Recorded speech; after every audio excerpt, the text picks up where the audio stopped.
And so when I say Chinese, I want you to scream out the nation that's associated with this. For example, if I say Chinese, you're going to say what?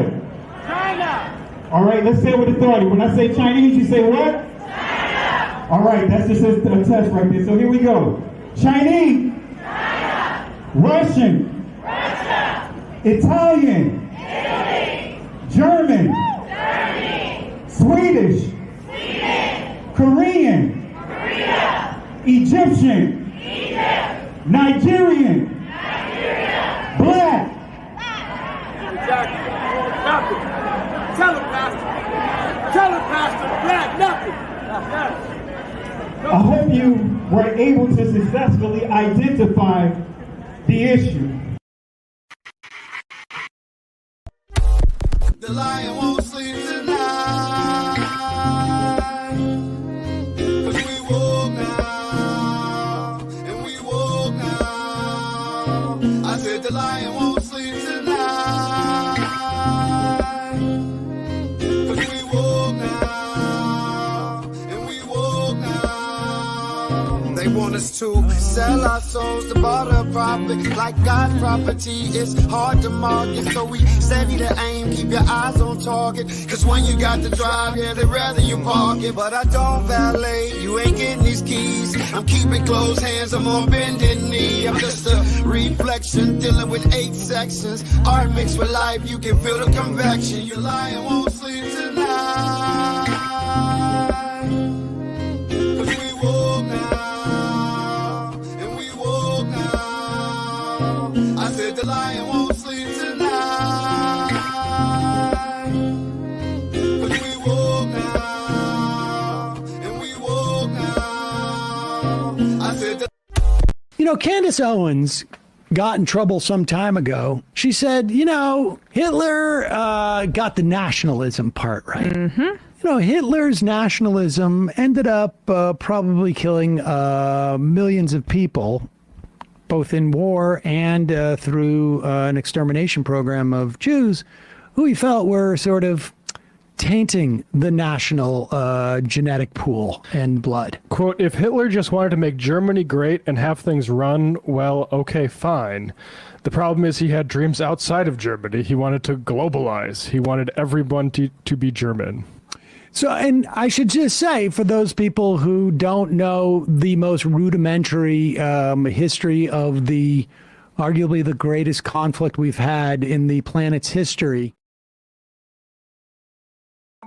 A Welsh explorer and journalist named Henry Morgan Stanley already had years of experience in Africa. He was sent on projects by several different newspapers in the United Kingdom, and he became an expert on the continent. Through his writing, he tried to convince Queen Victoria that despite all of the difficulty, he believed it would be worthwhile to colonize the Congo.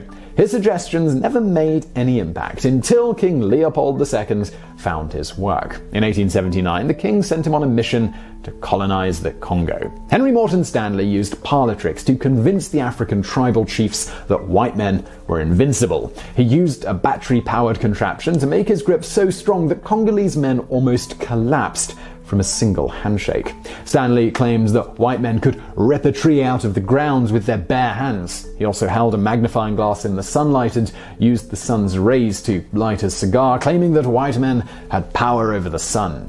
Finally, he handed a gun to a native man. He instructed him to step back several yards and try to shoot him. Stanley had taken the gunpowder and bullet out beforehand, of course, and when the young man pulled the trigger, Stanley would double over dramatically, only to take his shoe off and shake the bullet out onto the ground. He claimed that white men were spirits who could not be killed no matter how hard they tried, and that a bullet would simply pass right through them. This was enough to terrify the chiefs into signing a contract which declared King Leopold II the new owner of the Congo.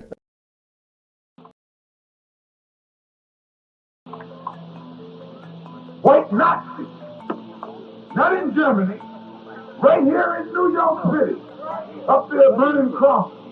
Had a carload of guns ready to come at you like they came at the Jews over in Germany. And when they caught those Nazis, they found that one of them was a Jew. And that Jew running around here talking about Nazis, and some of them were nothing but Nazis themselves. You didn't hear them blow that up in the newspaper, did you? No, they tried to quiet it down. Why, when you find Jews who are Nazis, you really found something. In fact, I think you can find a whole lot of them who are Nazis. Always running around here trying to make you get sympathetic for them. But you was a master at that. Make you shed crocodile tears over what happened to him in Germany. You tell him what happened to you right here. You haven't got no time to cry no tears for no Jews. Cry tears for yourself. Let him solve his problem and you solve your problem. We're finishing now part 2, chapter 2. And what we've said so far is that people have free will and their actions are, some are good and some are evil. And by the way, the Rambam writes explicitly that everyone has some good actions and some bad actions. Everyone. Everyone. And he takes it for granted that there'll be a variety. And we talked about the fact that this world and the next world are asymmetrical. The next world is where the majority of a person's actions, which determine his identity, are compensated. For the righteous, they exist in the world to come and they're rewarded. And for those whose major complexion is black, are excluded from the world to come. Why, they only killed 6 million Jews. Only 6 million Jews were killed by Hitler. Uncle Sam killed 100 million black people, bringing them here. Yeah, 100 million. 100 million. Don't let no Jew get up in your face and make you cry for him. Ask him what happened with his forefathers when our forefathers were being brought over here as slaves. 100 million black people were taken from Africa. And when the Civil War was over, there weren't 6 million black people in America. There weren't 20 million black people in the Western Hemisphere. What happened to 80 million? Where did they go? Where did they disappear? Why, that dog dropped them in the water and worked them to death. He murdered them. He butchered them. He mutilated them. I mean 80 million of your and my forefathers. And you think that God is going to forgive him for that? No. You might be dumb enough to forgive him for it, but God won't forgive him for it. And you know what else, Jim? I just want to say this to our Christian friends, you know, just to call it as it is and say it straight out, you know, you guys are worshiping one Jew. That's a mistake. You should be worshiping every single one of us because we all die for your sins every single day. And that's exactly what's going on here. Yeah. We're all God's firstborn, and we're dying for your sins right now because the Jewish people in the land of Israel are the bulwark against the orcs.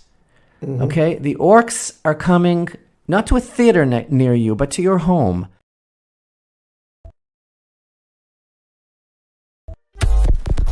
Genesis chapter 11, verse 10 explains the genealogy of Shem. Shem was a black man in Africa. If you repeat this fact, they can't laugh at you. If you repeat this fact, they can't laugh at you. If you repeat this fact, they can't laugh at you. I want to say peace and blessings to you guys. Want to apologize, even though I'm starting late and starting even later. So I know many of you guys are going to catch this in the replay. I was trying to put some clips together, and once I got the clips put together, I was having issues getting into StreamYard. And so my apologies for the delay. Had a lot going on today. Had a graduation get together at my wife and I's home. So, you know, I had to prepare for that and get things all cleared up from there, you know, in terms of, you know, winding down. But I want to say peace and blessings to your family, and just wanted to do a live tonight. Normally I schedule my lives, at least try to do it a day or two in advance, in some cases, even in a week in advance, but wasn't able to do that today, but here I am. And we're going to get right into it. I know you guys probably saw some of the videos this week. The initial video that I uploaded was a video about a a Jewish YouTube channel that a progressive Jew, and they supposedly are teaching not teaching, but giving news about what's happening in the real world from a progressive perspective.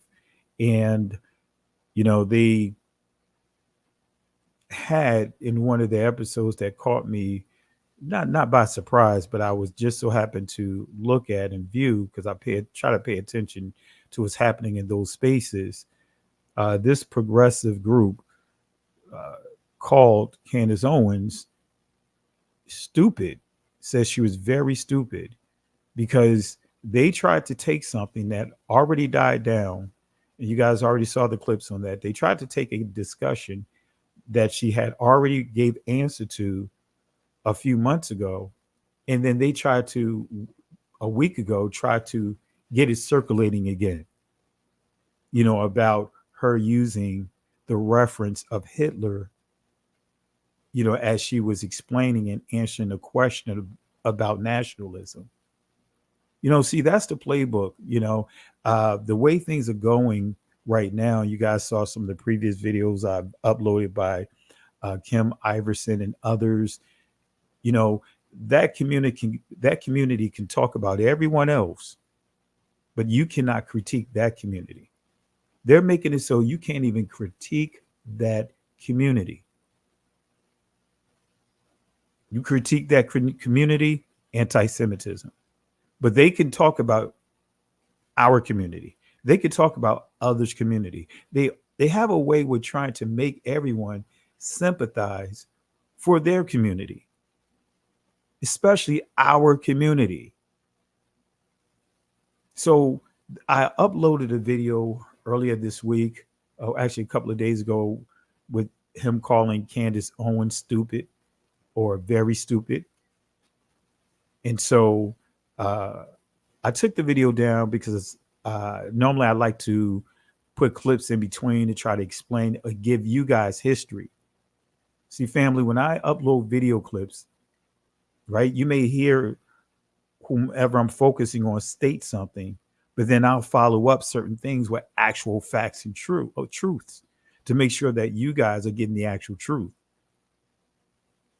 Like the pastor that I uploaded about almost a week ago, who was stating some facts about the Ashkenazi community, Jewish community, and dealing with the Khazarians. But guess what, family? He didn't say everything that was correct. He wasn't truthful about everything. He stated that the original Israelites died off, no longer exist, and that the church per se is now the new Israel. He was teaching replacement theology.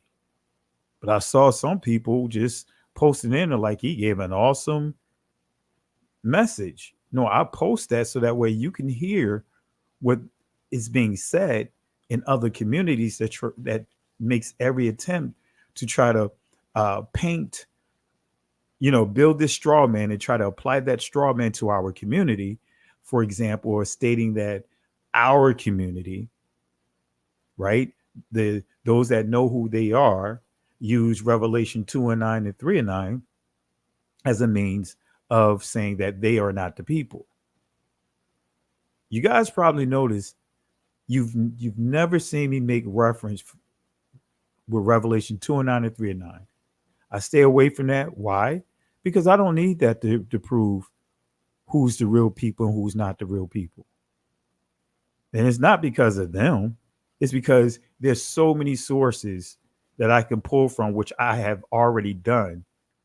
So I don't have to just go to there and say they're not the people. No, you know what? I'm going to go to actual sources and let their sources tell on themselves. Like the DNA thing, like having an actual geneticist source up and tell us the truth. I pull out those resources. But nevertheless, they use these things to try to paint this picture that we are the community, that we are coming up with all and teaching Revelation 2:9, 3 and 9. So I purposely, as you guys heard with your own ears and saw with your own eyes, several pastors teaching Revelation 2 and 9, Revelation 3 and 9. I'm still waiting for those Christian spaces to say something, which they won't. Matter of fact, let me play a couple of clips just so that way you guys can hear exactly what they say. But listen to it. Here it is. You'll judge for yourself. Are they not teaching that Revelation 2 and 9 and 3 and 9, applying it for today, because it is a prophetic works of John, right? So those are prophetic works. But the Christian church will try to downplay it and say it's referring to things that already passed. You know, they'll go through their so-called church fathers and all this other stuff. But Revelation, the book of Revelation, is a series of prophetic events. So I'm going to let you guys hear it, and then we'll jump right into it. And then you guys can tell me if you're hearing them teach that Revelation 2 and 9 and Revelation 3 and 9 are referring to imposters. Here we go. And so when he's saying he's coming to redeem, while he would say, redeem Israel, oh God, out of all their troubles. First thing they need to be redeemed at, more dangerous than Hamas, more dangerous than Muslim neighbors, are internal these, and there's another biblical name, these who say they are Jews and are not. I was going to ask you about that. In Revelation 3:8, I think, I was going to ask you that question. Does that refer to this time, or can it refer to this time? It can. It's Revelation 3:9. Indeed, I will make those of the synagogue of Satan who say they are Jews and are not, but lie. Yeah. And there's a different application for it.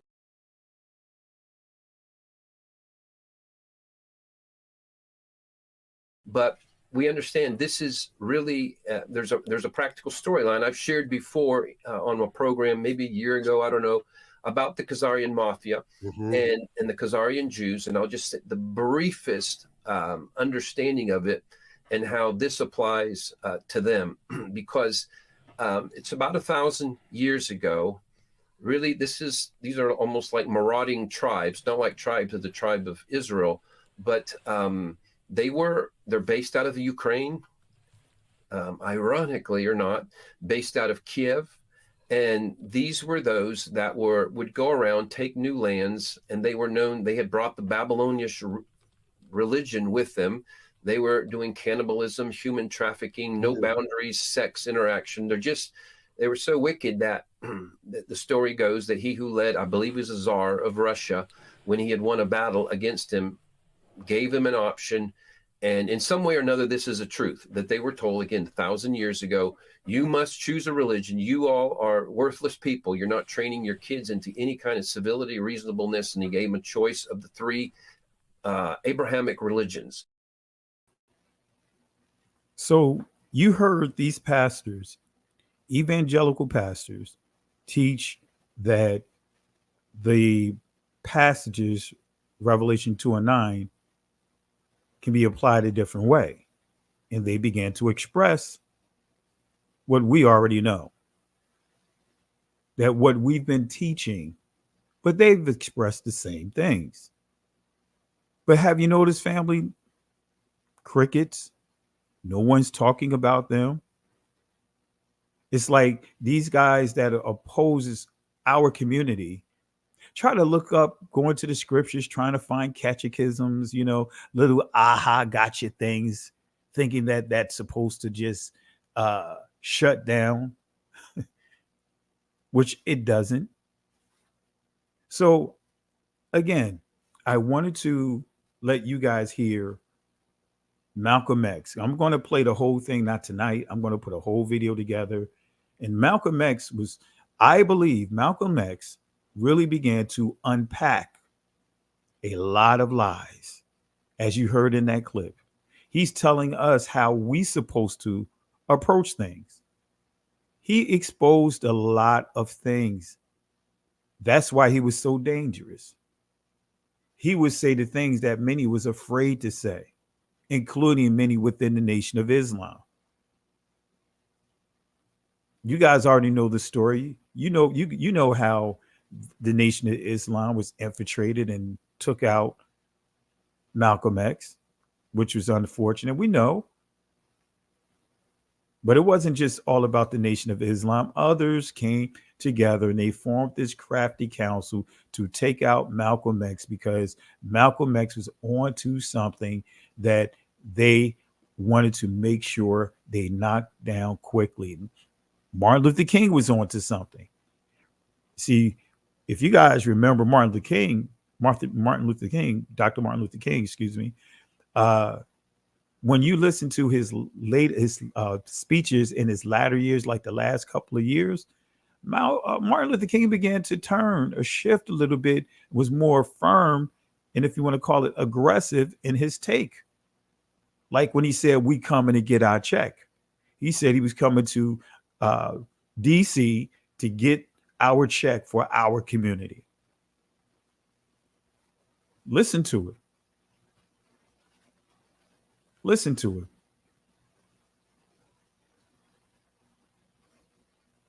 So Malcolm X, right? He was a straight shooter.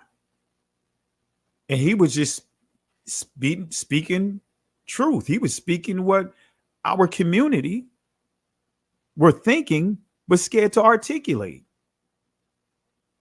He was speaking the things that our community at that time knew, but did not have a problem with articulating those thoughts. And he began to rise up in the ranks because of that. That's why he was so feared. That's why he was put out, hung to dry by himself, basically. So, family, let's get into it here. And one thing I when I went back over and I listened to some of his older stuff, he had a lot to say when it comes to our community, thinking that there's a distinction between now the buzzword is progressive Jews or progressive Democrats, not just progressive Jews, but progressive Democrats, as if the Democrats and the Republicans are two different people. They're the same people. Matter of fact, they have lunch, they have dinner, all kinds of internal events after putting up the front to the public, like as if they can't stand one another. So Malcolm X had a lot to say about what many are scared and afraid to articulate. But there's one piece of history that I began sharing it almost 2 years ago, about King Leopold II. And we're going to unpack some of these things, family. We're going to unpack some of these things. See, there was an agenda, a calculated agenda. It had to go a certain way, because what I mean by that is when you think about what happened in the 60s, they had to take out, when I say they, you guys already can put your mind, your thoughts together and understand this when you understand COINTELPRO. They had to take out Malcolm X before they took out Martin Luther King. Because had they done it in reverse, excuse me, tongue-tied. You hear me? I'm tongue-tied tonight. I said tongue-tied. But anyway, it sounded like buckwheat from what's that comedy on Saturday Night Live with Eddie Murphy. But anyway, if Malcolm X or Martin Luther King was assassinated before Malcolm X, then Malcolm X would have been on a higher state of awareness. They did it reverse. Family, it wasn't a coincidence. It was not a coincidence. But anyway, let's go ahead and get into this, though, because I want to unpack, some of the things that not just Malcolm X stated, but I've been feeling the same way. You guys been feeling the same way. This is why when I look at these elections, we're looking at two wings on the same bird. I cringe, when I watched that presidential debate. Both of them were terrible. Now, if I had to use my Charles Barkley voice, I would say it like this. They were just straight terrible. They were just straight terrible. They both sound like straight idiots. They were straight terrible. Yeah, Shaq, they were just straight terrible. Don't know what they were doing, but they were just straight terrible. Both of them. One answered not a single question, and the other was all over the place, but he answered some of the questions, but he sounded like he was holding on to life. They both was terrible. But anyway, come on, family. It's sad. It is really sad, family. The state of what we see our brothers and sisters trying to support both of them, either one of them. The same Negroes, right, within our community that when that movie came out about the Central Park 5, which it was actually 6, I remember being a teen back then when that whole situation happened. I remember being harassed. I remember Donald Trump asking to have those innocent boys lynched.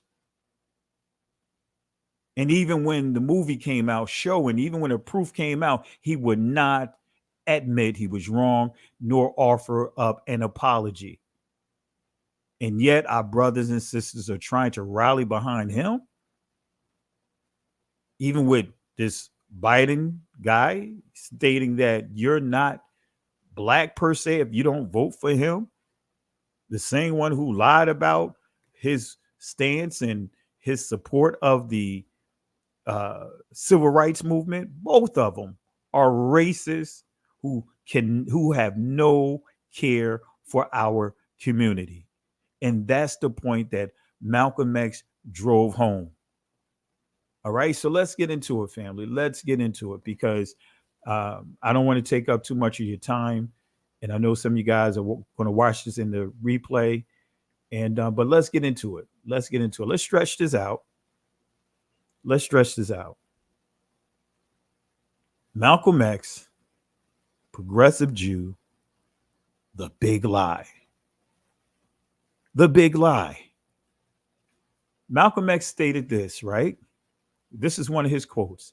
If you aren't careful, the newspapers will have you hating the people who are being oppressed and loving the people who are doing the oppressing. Let me say that again. This is a quote from Malcolm X. If you aren't careful, the newspapers will have you hating the people who are being oppressed and loving the people who are doing the oppressing. This is so true. This is 100% accurate. This is why we even see these guys being bold enough to call someone from our community stupid, very stupid. Now, if we went there, what we would be classified as. And see, brothers and sisters, I'm going to say this. I don't rock with Candace Owens. I don't like her views. But I'm going to speak truth. I'm going to address truth. We still have a slave mentality because when we don't support someone within our community, what do? If they rub us the wrong way, we'll leave them hanging to dry, not realizing that we're just opening the door for other communities to come in and exploit our community. You know, during the time when you read up about the lynching, the height of the lynching period, you know, we still in the lynching period. But anyway, you had our brothers and sisters knowing that these guys were coming into our communities looking to lynch someone for entertainment on a Friday night or Saturday night, some before they went to church and others after they came from church. Many knew that they were going to target someone from our community. And what do? They closed their doors, and guess what? They let them come in and raid. Do you know most of the slave plantation, if not all of them, we outnumbered the slave owners on each plantation. We was at least 7 to 8 times more than them. But we allow our personal feelings towards someone within our community that may have rubbed us the wrong way, and then we say, yeah, you guys can say whatever you want. Because see how this playbook is, if you allow them to talk about one, they're going to start moving it over to others and say, see, you guys call yourselves this way, you call yourselves this thing, that thing, and you guys, you don't really say anything, so I thought it was okay. No, I'm calling the truth. Candace Owens, hey, if you want to go with the term a broke clock is correct twice a day, hey, I'm going to go with that. But if you understand scripture, some of you guys that understand scriptures, Nehemiah had to get past the differences. There was a lot of issues with the Israelites when they went to build the temple, but he focused on a common goal, and that is fortifying the city, rebuilding the walls, securing the walls, securing the doors, securing the temple. Then they began to deal with the internal issues. But guess what? We don't do that. We have allowed ourselves to take on the spirit of what the slave owners have pushed on us. But yet, some of the old school, and I'm going to get into a family, I was raised that if me and my brother had an issue, we don't fight each other out in the streets. We don't act like we're going to threaten one another out in public. Whether it was me and my brother and the way my cousins and all of us roll, we were referred to as brothers and sisters. We didn't do that outside the house. We did it inside the house. We can have a problem. I remember me and my brother was hanging out, and his best friend decided to hang out with us. And then he called himself trying to crack a joke on me. This is my older brother, tried to crack a joke on me, tried to embarrass me. And my brother stepped to him, beat him down. Now, I'm not sitting here promoting violence, but I'm just giving you a point. And guess what? Me and my older brother, we fought all the time. Y'all know what I'm talking about. But he was like, no, you're not going to. I get to crack jokes on my brother internally. But you don't have the right nor space to crack jokes on my brother to make him feel any kind of way. See, family, that's how I was raised. And unfortunately, it's haywire now. You see it in the entertainment industry. They quick to throw each other under the bus, whether it's comedy, whether it's the hip hop music, whatever it is. It's us. So, family, I've stood up for truth, Candace Owens. I've stood up for truth when Bishop Mason was thrown up under the bus by his own space that he was rolling with. Guess what? Even though I don't roll or agree with what he's doing or what he say when it comes to our community, guess what? I defended him. Dante Forson defended him. I gotta plug his book. He did a great job with his book. Shout out to Dante Forson. But I defended him. Another person who transitioned, right? I didn't get along with this particular person. This person said some things, made videos. But guess what?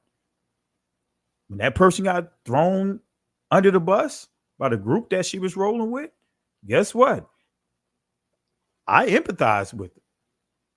When I found out that she was terminally ill, guess what? We took resources to sow into the family because, hey, I understand. I am a pastor, right? And I understand situations that happen. But guess what? We sowed seeds. We sowed into the family. We tried to do our part to make things easier for their family as she transitioned. Family, that's what we're supposed to do, regardless of our differences. But anyway, again, if you aren't careful, the newspapers will have you hating the people who are being oppressed and loving the people who are doing the oppressing. And before I go on, let me give a special shout out here. Marrow H, Shalom, or Shalom, excuse me. Sorry for going off topic, but I've been trying to reach you about an urgent matter regarding having to work Shabbat. Respond on Patreon. Actually, shoot me an email. And things have been very hectic. I've been on a number of panels. When I say panels, interview panels, and a number of other things that's going on. So shoot me an email at We Woke Now, and just make sure in the subject line you give me an idea. All right. But when it comes to working on the Shabbat, I did a full teaching on that, but reach out to me. Appreciate it. Also, and that is Marrow H. Let's show some love for Marrow H. Also, author Candace Phillips Anderson. Thank you, Pastor Kelly, for all the hard work and commitment. And I want to thank you, Candace Phillips Anderson, Miss Candace Phillips Anderson, the author. Thank you for the love and support. Thank you for the contributions. Thank you for making it easier for me to do what I do here. And I really appreciate you. Hallelujah. So, family, let's go ahead and continue here. Thank you guys for the love and support. But let's go into this, family. Let's start with this guy right here. What was the Berlin West African Conference, or the Berlin West Africa Conference? It's interesting because there are some things that there was a movie called Tarzan, The Legend of Tarzan, that came out in 2014. And that movie is supposed to take place during the time of King Leopold. There was some interesting things that was there that they they fudged over the actual history, the accuracy of the history. And we'll get to that if we have enough time. I'll deal with that if I have enough time and if I remember. But we'll touch on that. Here we go. So what was the Berlin West Africa Conference? Why did the concert of Europe assemble at Berlin to toy with the future of another continent without reference to its leaders? So yeah, you had the Berlin Conference, and you had these Europeans coming together, the British agency, and the Spaniards, or was it the French? I got to remember. I think actually it was the French. No, it was Spain. It was Spain. I'll haven't touched on this in a while, but yeah. And then also the company that King Leopold owned. So these three companies and leaders came together to have what is called the Berlin Conference. They came and met up in the Congos, and they excluded the actual people from the territory. So why did the concert of Europe assemble at Berlin to toy with the future of another continent without reference to its leaders? Why was Africa partitioned, in other words, chopped up, segmented, and conquered at the time that it was? Why did the scramble for Africa turn into a territorial steeplechase? Why Africa was such an easy prey to its adversaries at this point in time has not been given much serious attention. How was many of our ancestors was subjected, easy prey. So let's get clarity on the Berlin Conference. So the Berlin Conference took about 3.5 months, from November 15th, 1884 to February 26, 1885. It resulted in an act that did three things. Number one, the first was to recognize the territory that King Leopold claimed as his private property. So even when slavery was being banned in the UK or Great Britain, banned in the United States, King Leopold claimed this territory to be his private property and pushed slavery. Pretty much enslaved the entire Congo, murdered anywhere from 10 to 15 million, maybe higher. The second was to recognize some existing territorial claims in different parts of Africa. The third and most important result of the conference was to set up a way for Europeans to claim and annex territory in Africa. So the entire conference was based and fueled on a racist idea that all this land was unclaimed and that local societies, local governments could not simply rule themselves. See, this is still the playbook when it comes to our community. When it comes to our community, right, it's the notion that we cannot speak for ourselves. We cannot think for ourselves. We cannot teach for ourselves. Even when we want to get certain legislature passed, we have to have it connected to other communities. So the entire conference was based and fueled on a racist idea that all this land was unclaimed and that local governments, local societies could not simply rule themselves. A group of European men representing 12 countries in Europe, an American representative, and one from the Ottoman Empire. This is where we started dealing with the Turks. We started dealing with the Arabs as we see today. The Ottoman Empire attended this conference. So King Leopold enslaved and slaughtered 10 to 15 million Negroes of the Congo to further push the lie that this territory was uninhabited. All for what? The rubber tree for making tires. So this is coming from the Premium Times. Belgium, too arrogant to apologize for killing 15 million Congolese by Owe Lake Mfwa. It says, to be sure, all European colonialists carried out unspeakable atrocities in Africa.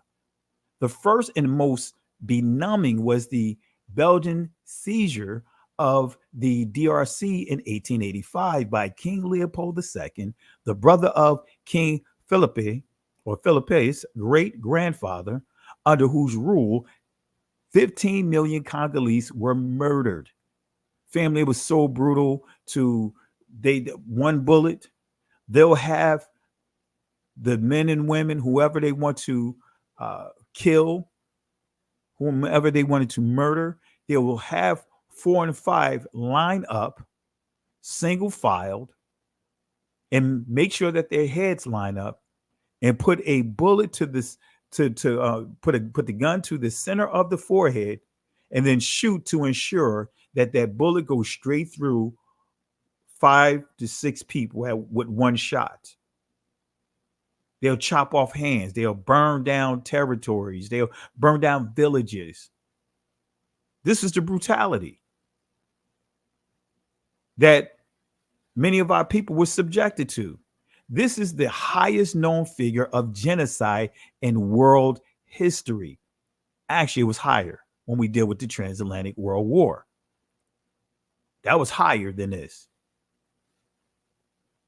But nevertheless, even in the lunatic Nazi Holocaust against innocent and defenseless Jews, the highest estimated casualty figure was 6 million. And we'll address that a little later. Yet till today, the Germans show remorse, they pay reparations, and their children and teach their children that there is no excuse whatsoever for such atrocities, and that everything must be done to ensure genocide never occurs again. In contrast, the Belgians showed no remorse. They would not apologize, pay no reparation, make excuses for the genocide, do not teach this part of their history in schools, and have not campaigned against a possible repeat of their history of genocide. But yet we hear this guy making this statement here. We make this guy trying to insinuate that the whole situation that occurred in Germany, that was the worst in history, on record. That atrocity was the worst ever. That conflict was the worst ever in the history of the world. Let's hear him again.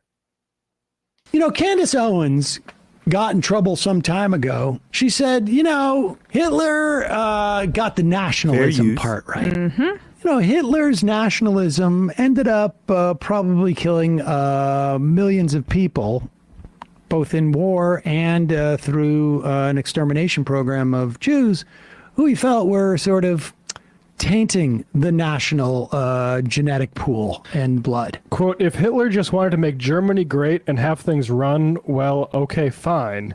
The problem is he had dreams outside of Germany. He wanted to globalize. He wanted everyone to be German.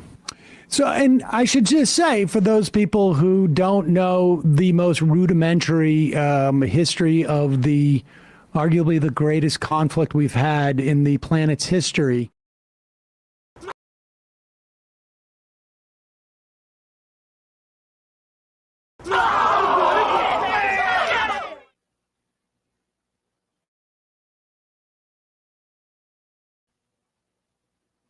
So, guys, you heard with your own ears. I'd love to have a discussion with that guy from the Majority Report and call him to the floor and show him that what they are pushing, as he said, to be the supposed worst, event, the worst atrocities that ever happened in the world. And how he blatantly, that whole panel, put words inside Candace Owens' mouth. Even the rabbi who said that, she said that, I can't even remember what the exact quote, but in a nutshell, insinuated similar things. But when she played the clip of what she actually said, he still wanted to double down. He did not want to apologize to her. See, that's what these people deal with. That's the spirit that we see right here. That's what this article is saying. The Belgians show no remorse and would not apologize, pay no reparations, make excuses for the genocide. So that guy at the Majority Report, no apologies. That guy, that rabbi who Candace Owens mopped the floor with in that debate, he refused to apologize. Even when she caught him out there making comments and making articles, and some of the other videos that he made comments, come to find out he didn't even watch them. So this is the pattern, right? They took Kyrie Irving and made Kyrie Irving do what, family? They, put pressure on him to try to make him apologize. They tried to put pressure on Kanye West to make him apologize. They tried to make them apologize, but yet when they do something, you don't hear not a single apology. You didn't hear apology from that rabbi. You will not hear apology from the Johnny Come Lately with the majority report, trying to stir up something that had already been discussed months ago. Months ago. Here it is. I think that was back in what? February. And here we are getting ready to hit the month of July, and they want to bring that up and still lie about it. No apologies. Just like as this article is calling out the Belgians, saying that they show no remorse, would not apologize, pay no reparations, make excuses for the genocide, do not teach this part of their history in schools, and have not campaigned against a possible repeat of their history of genocide. So again, the Belgians show no remorse, would not apologize, pay no reparations, make excuses for their genocide, the genocide that they committed. So my question is, did King Leopold know and understand Deuteronomy 28? I believe he understood, and not just him, the others, even those that are coming at our community, they understand Deuteronomy 28. But do you guys believe that King Leopold understood Deuteronomy 28? Let me put a poll up here so that way you guys can answer the question. You guys can vote yes or no. Let's see here.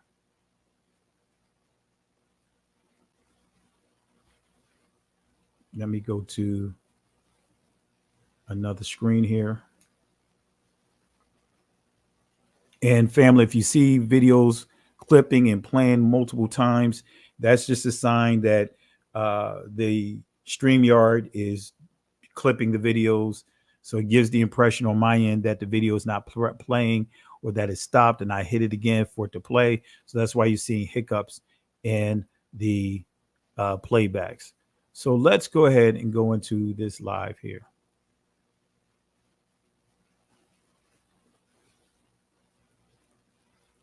All right, let's see here. And appreciate you guys for this short notice live that we started after 12:30. So to have the numbers that we have, almost 500 people in the building, that says a lot. That says a lot, and it means a lot. So let's go ahead and start this poll here. All right. All right, let me slide this over. Did King Leopold II know and understand Deuteronomy 28?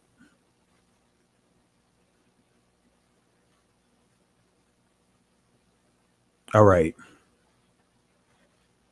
And family, if you don't know, that's understandable. But do you think King Leopold know the Deuteronomy, the prophecies of Deuteronomy? Do you guys think he knew this? And if you believe that he did know it as well, as you type in yes or no, so far we have 17 people that voted, and almost 70% says yes, and just over 30% said no. All right, so let me look at some of the comments here, and then I'm going to show you that I believed he knew. Let me show you here. Let's go through the comments here. Let's see here. All right. Sister Carol said no. Bree said no, that he didn't know it about the Deuteronomy or understand the Deuteronomy prophecy. Bree Hub said no. Elder in the building, hold it down, California. Peace and blessings. Elder says no. Well, wait a minute. Wait a minute. This thing is moving fast. Yes, she said no. Let's see here. Sandina Rice said, "All this is all mind blowing." Yes, yes. We're going to give some additional information here. I mean, it's when you start unpacking this, the red pill, so to speak. You see, just like Morpheus said to Neo, do you want to see just how far down the bunny hole or the rabbit hole goes? Right. So that's how it feels. Feel like we're having a matrix experience. So Into Focus said no. Let's see here. I think he understood it well enough to use it to his advantage. That's the point where I'm going at. But I'm going to show you here, not trying to sway you guys one way or another. So Dow Thornhill said yes. So we have, a handful that says yes. Not like I said, I understand. Let's see who else here. If Christopher Columbus I think that many others did too. Absolutely. So we have another yes. Pure repentance, heart, the kingdom is at hand. I say he knew. All right. So we're starting to get some yeses here. All those Confederates are together. Absolutely. Yaquaba said yes. Let's see here. Elder again said, I don't think he knew. Wouldn't care if he did. All right. Understood. Let's see here. Biden, Trump, 160 years old. Absolutely. They're, old as, like the old school would say, molasses. Let's see here. Brother Larry Wells. Yes, the establishment knows more about this and what we think. And that's my stance on it. So appreciate your participation. Let's see who else here. All right. Josh Vaughn said he knew. Let's see here. Trending with shares. It says yes. Peace and blessings to you, sister. Appreciate you for your participation. Let's see who else, and then we'll get into it. Miss Candace, they may not have consciously known. Hezekiah says yes. So we have some more yeses coming through. Great. Isaiah, yes, he knew exactly who the Bantu are. Okay, so let's go ahead and just unpack this. I can't read it all the responses because it's quite a few of you guys responding. So please don't charge it to my head, not to my heart, like the old school would say. So right now we have over 68 who have participated. 66% says yes. 34% says no. And I probably should have put a I don't know or not sure there, because I'm sure that some of those that said no, some of that 34% would actually be not sure. Okay, so let's go ahead and unpack this. And I'm going to give you my reasons why, and then we'll get to a key point here. Did King Leopold know and understand Deuteronomy 28? Now, this is coming from a letter from King Leopold II of Belgium to colonial missionaries in 1883. That's right. He had colonial missionaries who served as agents to push an agenda. Well, what is the agenda? No, this is what it says here. This is the paragraph you see up at the top here in yellow. Reverends, fathers, and dear compatriots,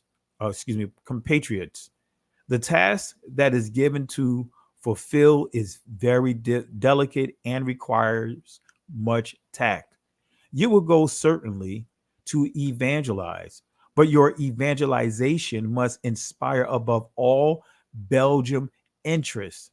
Your principal objective in our mission in the Congo is never to teach the niggas, right? I'm going to say it what it actually is. It's not Niger, to know God. It says here, Congo is never to teach the niggas to know God. This they know already. So wait a minute. So he already knew that our ancestors in the Congos already knew about the Most High. He's saying that, hey, you don't have to teach them. They already know this.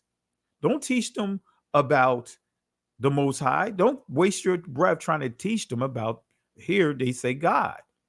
they speak and submit to a Mungu, or and it says one in Zombie, one in Zakomba, and what else I don't know. But they do make it clear that he said, even though some, that's what he's basically saying, they speak and submit to a Mungu, one in Zombie, one in Zakomba, and what else I don't know. But he made it clear, don't teach them about the Most High, because they already know that. So it says here, our mission in the Congo is never to teach the niggas to know God. This they already know. Well, let's go to Deuteronomy 28:36. This is what it says. This is coming from the Tanakh.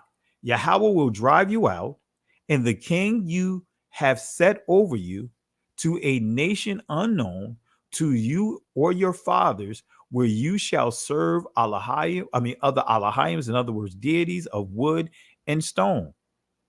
So how did the people already know about God according to King Leopold II? Right? Many of our ancestors, because again, when we start dealing with the Igbos, right, they're blood descendants of Israel. But they also had Catholicism circulating after that. They were not converts. I want to make that clear. This is when we understand the Spanish Inquisition. We understand how our ancestors were kicked out of Spain and Portugal. We understand that. But we also know that King Solomon's men and King Solomon took journeys to different parts of Africa. But nevertheless, many of them also was taught, far as from a Christian perspective. This is why he mentioned in Zombie. They were taught God, according to the Catholics, through a tool called syncretism. And this is what syncretism is, real quick. Reconciliation of different beliefs, union of communities to combine against a common enemy. So this is what they did. They basically used buzzwords, had a method through syncretism to identify some of the things that they may have in certain cultures, certain beliefs inside their cultures, and try to port that over to Catholicism to make Catholicism easily accepted. By mixing. That's where you get the word babal, which means confusion by mixing. And when we understand Catholicism, of the doctrines of the ancient church, universally accepted, universal, general. So Catholic means universal, it means general, right? So universal simply means the doctrine of unity, which is the origins of the Trinitarian concept, right? Uni, the Etruscan goddess, which was a triple goddess, female triple goddess, whom is also referred to as the triple witches. Okay, so let's go to the source and prove this real quick. Dictionary and Grammar of Congo Language by Reverend W. Holman. Let's see what he says from Missionary Baptist Church. Or should we, it says Missionary of the Baptist Missionary Society, excuse me for saying Missionary Baptist Church. But nevertheless, he was a Baptist, he was a reverend, he was a pastor. But notice this is his dictionary. And you see, as you see here, in Zombie. Right. I did a lesson on this, not going to the details of it, but he was the one that took the word in Zombie and ported it over to the scriptures. He's the one that created this dictionary that many of our brothers and sisters are making reference to. But let's go to Afro-Christian syncretism in the Kingdom of Congo, page 55. Let's see what it says. It says, thus early Christianity absorbed Hellenistic elements, among others, through the vehicle of prophecy and divine revelation, as much as through a process of matching or exchanging core values. So too did the development of medieval Christianity and its engagement with the religions of Northwestern Europe. The question important in particular to those who study the Congo diaspora to the Americas, of whether or to what degree the Congo were Christian, is ultimately really a sectarian or sectarian, excuse me, one over over what constitute the core principles of Christianity. Throughout its history as a world religion, Christianity has incorporated outside beliefs from its origins. Jewish millenarian cult.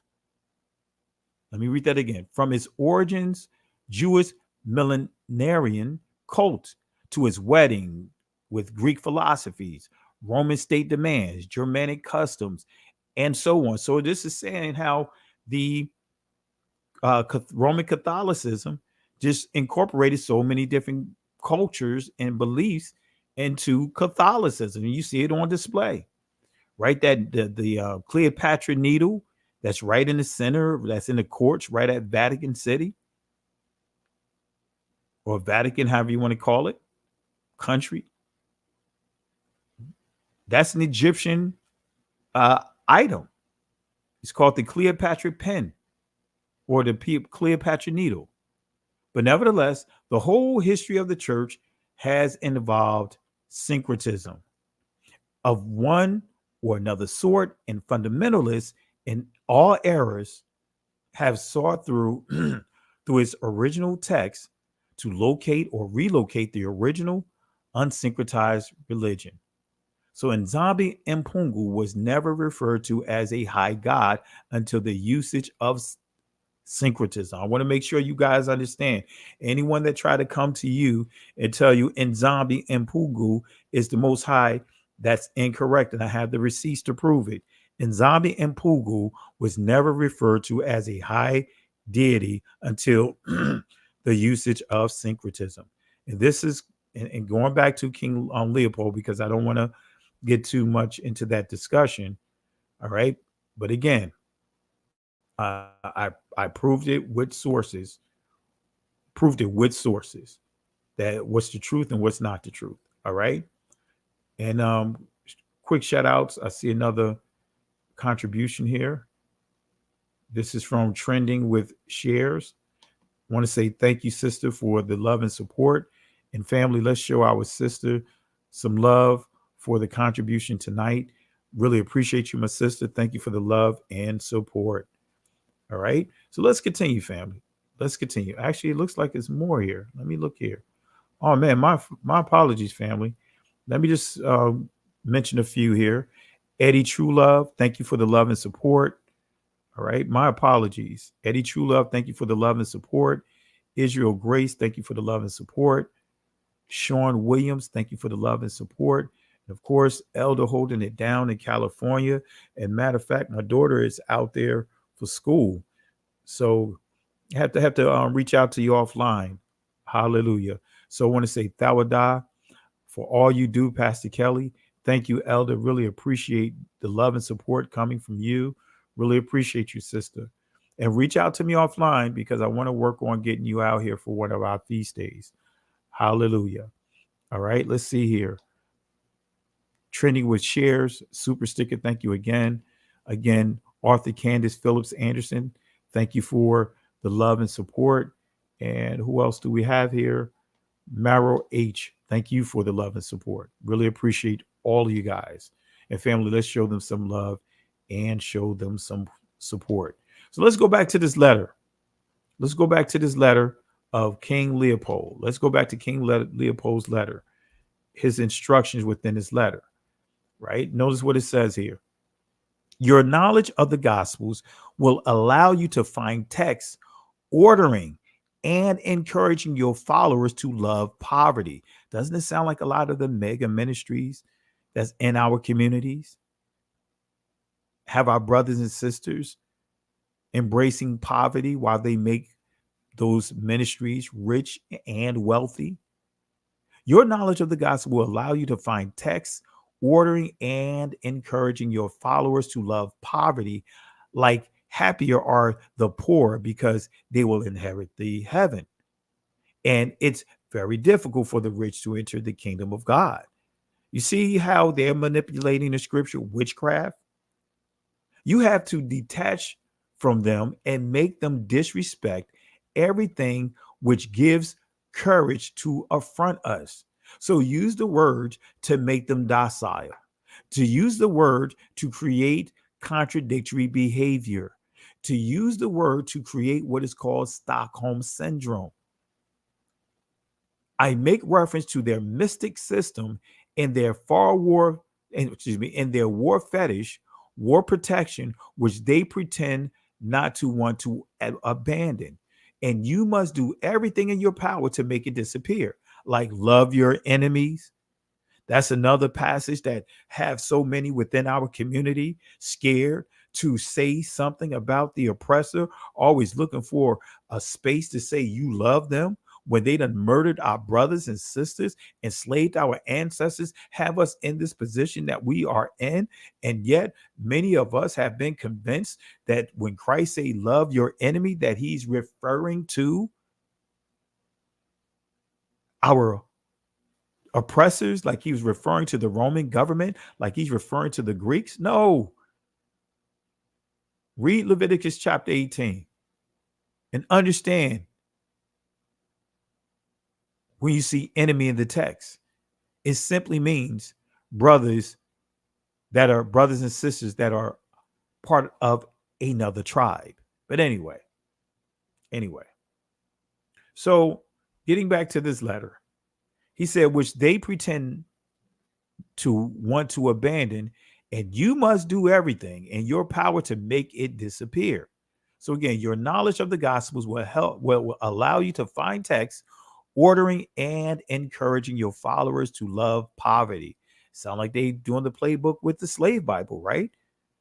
Handpicked, cherry-picked scriptures to have our ancestors embrace the oppression, the abuse. So let's go to Matthew chapter 19, verse 23, real quick. Then said Yahushua unto his disciples, verily I say unto you, that a rich man shall hardly enter into the kingdom of heaven. This is one of the passages to make us embrace poverty. And notice Deuteronomy 28, starting at verse 43. The stranger that is within thee shall get up above thee very high, and that thou shalt come down very low. He shall lend to thee, and thou shalt not lend to him. He shall be the head, and thou shalt be the tail. Look at what they did to our community. So again, you have to detach them and make them disrespect everything which gives courage.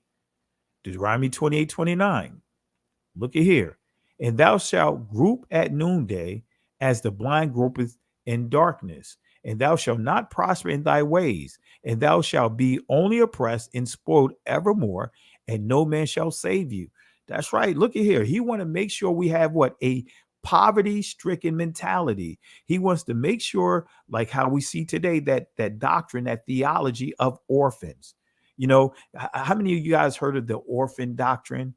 This is where you start getting into sonship, daughtership. Hey, this is my spiritual daughter. This is my spiritual son. I am the spiritual father. That is from the theology of sonship or orphan. The orphan theology, to make people feel like they are orphans and they need a parent, a parent's guidance. And that guidance is that leader that you may sit up under. I never embraced that sonship or that orphan theology. And that's what they have done to our community. They have used this theology of being orphans to deceive our people into believing that we are orphans. So we need a spiritual father, a spiritual mother of men. We already have a spiritual father. That's the Most High, Yahweh. We already have a spiritual mediator, the Spirit of Yah. We already have a ransom that was already given. That ransom is Yahushua, Hamashiach. Family, I don't agree with it. Never agree with it. So you'll never hear me say I have spiritual daughters and spiritual sons. So that is this here. That's what King Leopold was teaching through his agents that they called missionaries to teach a suppression theology. That's what I'm going to call it, a suppression theology, a slavery or enslavement theology, a captivity theology. All right, so let's go back here to his letter here. This is what else he says. Your action will not direct it. Well, your actions will be directed, excuse me. Your action will be directed essentially to the younger ones. See, they're targeting the younger generation. That's the playbook. They targeting the younger generation, for they won't revolt when the recommendation of the priest is contradictory to their parents' teaching. See, they're saying, hey, they're going to make it so that way they are going to be so deceptive with their agenda that even when they hear things that are being taught by them that's contrary to their parents, they won't revolt. They won't speak up. They won't say, no, wait a minute. Nah, you're wrong. See, that's part of the lesson I taught earlier today about counting the cost. I encourage you guys to watch that lesson on We Woke Now Extended.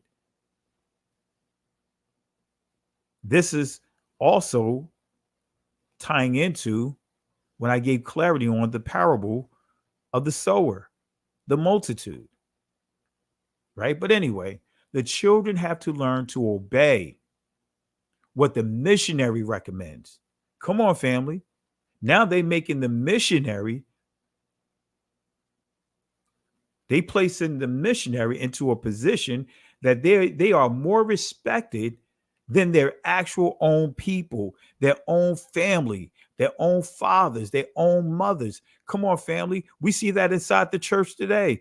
Women, I have to get on you because many of you guys have pumped up the pastor more than what you pump up your own husband. Many of you guys, your husband can tell you something according to the word, but it's not validated unless the pastor say it. Come on, family. We see it in the church. Women give the pastor more validity, and that is part of this playbook. Appreciate it, Brother Timothy. Do your thing. Really appreciate the love and support. I know it's late. Hallelujah. This is why this is called a late night playbook, but really appreciate it. But this is the same playbook. They are doing this. They have done this for quite some time. And that's what you see inside the church. So many people are dependent on the pastor, don't care about what anyone say. That's why so many women are in trouble trying to get their husband to look like the pastor. Try to get their husband to sound like the pastor. Anyway, so the children have to learn to obey what the missionary recommends, who is the father of their soul.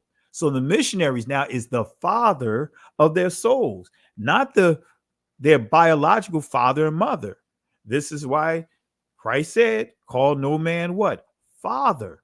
He's not saying break the commandments of Exodus 20, where it tells us to honor our father and our mother. That's not what he's saying. He's saying, don't exalt anyone and put them on a pedestal, put them at the level of being the father. So here, this is part of King Leopold's playbook. The children have to learn to obey what the missionary recommends, who is the father of their soul. You must singularly insist on their total submission and obedience. Avoid developing the spirit in the schools. Teach students to read and not to reason. Wait a minute. Teach them to read, but not reason, not to come up with an independent thought. That's what they're saying here. Doesn't that sound like many pastors inside the church? You're supposed to teach or interpret the scripture exactly how the pastor interprets it, no matter what. In our ministry, hey, I'm teaching the people and always have taught the people to be able to go into the scriptures for themselves. When they are in a situation, follow the checklist. I'm not the first one for them to call. It's for them to first contact their spouse, right? If they're in a relationship, contact their spouse, then read their Bible before they read their word, pray first, then read the word, then contact me. But by the time they do all of those things, guess what? The Most High has spoken to them. So it's rarely that they get to the next phase of the checklist of calling me. All right. So you see the playbook, family. Evangelize. Notice what it says here. You will find many other books which will be given to you at the end of this conference. So he's giving them books, resources for this indoctrination. Evangelize the niggers so that they stay forever in submission to the white colonialists, so that they never revolt against the restraint they are undergoing. Recite every day, happy are those who are weeping, because of the kingdom of God is for them. Come on now, they made it so that way our children won't revolt against them, but they'll revolt against their parents. And they recite every day, happy are those who are weeping. In other words, crying, that are in captivity, that are being abused, because the kingdom of God is for them. So the children have to learn to obey what the missionary recommends. Well, let's go to verse 32 in Deuteronomy 28. The sons and thy daughters shall be given unto another people, and thine eyes shall look and fail longing for them all the day long, and there shall be no might in thine hand. Luke 6:21 says this: Blessed are ye that hunger now, for ye shall be filled. Blessed are ye that weep now, for ye shall laugh. These are passages that they took and used to deceive our people. Yes, I believe that King Leopold, like others, knew Deuteronomy 28, and they made sure they were within the parameters of these passages. All right. So Deuteronomy 28, starting at verse 49, look at this. Yahweh will bring a nation against you from far, from the end of the earth, which will swoop down like the eagle, a nation whose language you do not understand, a ruthless nation that will show the old no regard and the young no mercy. It shall devour the offspring of your cattle and the produce of your soil until you have been wiped out. But again, a ruthless nation that will show the old no regard and the young no mercy. Let's go back to King Leopold's letter. Convert always the blacks by using the whip. Converting us over to a religious system. Convert. That's why not a single Negro should be involved in none of these so-called Abrahamic religions, Christianity, Catholicism, and Islam. This is the playbook right here, family. This is the exact playbook. Converse always, it said, convert always the black by using the whip. Keep their women in 9 months of submission. Notice what it says. Keep their women in 9 months. See, my grandmother taught me this thing. If you ever truly want to learn a person, she had this 9-month rule. She said if it takes 9 months for a baby to be born, it will take 9 months for you to be introduced to the actual person. So in their deception, they have a 9-month process. Convert always the blacks by using the whip. Keep their women in 9 months of submission to work freely for us. Force them to pay you in sign of recognition. Wait a minute. Enslave them and force the women to pay them. Giving them goats, chicken, or eggs every time you visit their village. Now treat them as if they're Santa Claus, but Santa Claus paying homage. And make sure that niggers never become rich.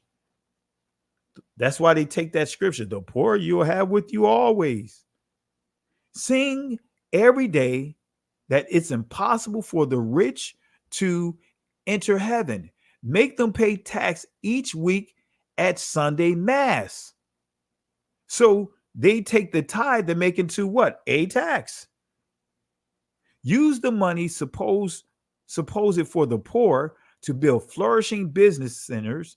Institute a confessional system which allows you to be good detectives, denouncing any black that has a different consciousness contrary to that of the decision maker. Man, this is why you guys better be careful of confessing your faults, confessing your sins. Isn't this the behavior that we see inside the church? How many of you guys have been in church, whether you've been a recipient of this, you go up there and you share something or a need for prayer, and then before you know it, instead of that prayer is supposed to be between you and the pastor, whomever is at that altar, they take it and they broadcast it. They put your business on Front Street. See, in our ministry, I make sure we don't do that. No, we don't put people's prayers on Front Street. That's why you see, when we have altar calls, I don't broadcast it because that's supposed to be internal. And when they come up, guess what I say? Many cases, I don't even allow them to tell me what's going on. And we pray, and every time we pray, pretty much we hitting it right on the spot. Or if they share with me, it's in my ear. It's not through a microphone. So institute a confessional system which allows you to be good detectives, denouncing any black that has a different consciousness contrary to that of the decision maker. Teach the niggers to forget their heroes, right? Forget that Christ was a dark, melanated Negro. Forget that the followers melanated Negroes. Forget that King David was a Negro. Forget that, guess what? That the Torah has already been in West Africa well before these colonizers showed up. Forget their heroes and to adore only ours. That's still happening right now, right? In this country.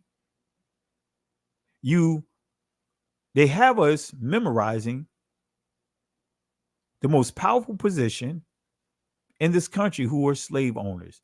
Memorize the presidents of the United States. These slave owners, these people that have, subjected our people to so much cruelty. George Washington had our people's teeth inside his mouth. So never present a chair to a black that comes to visit you.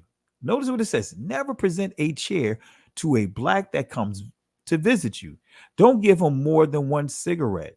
Never invite him for dinner, even if he gives you a chicken every time you arrive at his house. Man, keep their women in 9 months of submission to workforce freely. So Catholicism, Christianity, Judaism, and Islam. Let me put the Islam there. Make sure I got 4, not the 3, even though Catholicism and Christianity is interchangeable. Judaism and Islam are systems of harlotry, spiritual whoredom, and compromise. And this is the things that Yahweh hates. Excuse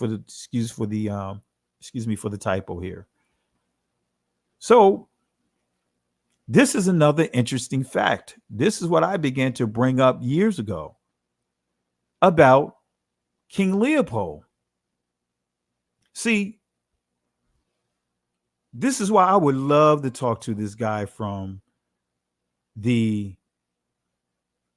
whatever the report, the majority report, or whatever they call themselves. He had the audacity to say this, I'm going to call it stupid, insulting thing. Candace Owens got in trouble some time ago. She said, Hitler got the nationalism part right. Hitler's nationalism ended up probably killing millions of people, both in war and through an extermination program of Jews who he felt were sort of tainting the national genetic pool and blood. Quote, if Hitler just wanted to make Germany great and have things run, well, okay, fine. The problem is he had dreams outside of Germany. He wanted to globalize. He wanted everyone to be German. So, and I should just say, for those people who don't know the most rudimentary history of arguably the greatest conflict we've had in the planet's history. This guy needs to get the garbage can award.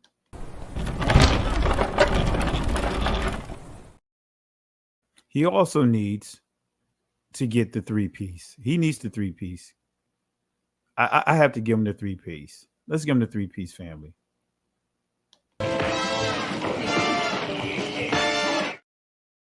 Let's give him his order to go.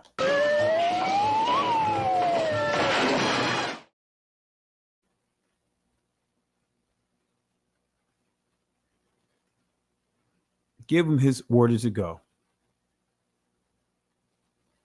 So this is the big lie, the big secret they won't tell you about Belgium. You see on your screen, Jewish Telegraphic Agency, which is a news publication for the Jewish community as we know them. Belgian Jews greet King Leopold III, March 20th, 1934. Belgian Jews greeting the king, Leopold III, who is the son. Now, you think, man, can you imagine if Hitler had a son? And people were greeting Hitler's son? Can you imagine what would happen? But yet, 15 to 20 million people in the Congos were murdered, were killed, right? They were subjected to all kinds of cruelties. They were subjected to witchcraft.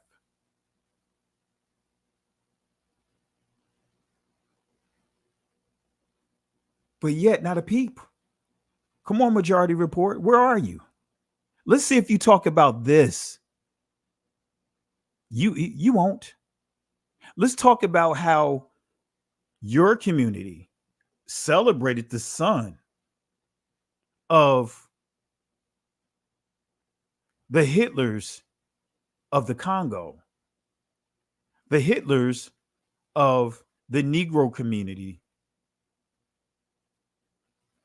Let's see if you talk about this. Let's see if you bring it up. And yet you have the audacity to try to say that whatever happened, a situation that happened in Germany was the worst ever. Now I'm gonna have to give you the Trump voice. Wrong, double wrong. I did not pay for a stripper. Wrong. That is completely wrong. I'm going to say that is stupid. That is wrong. Double wrong.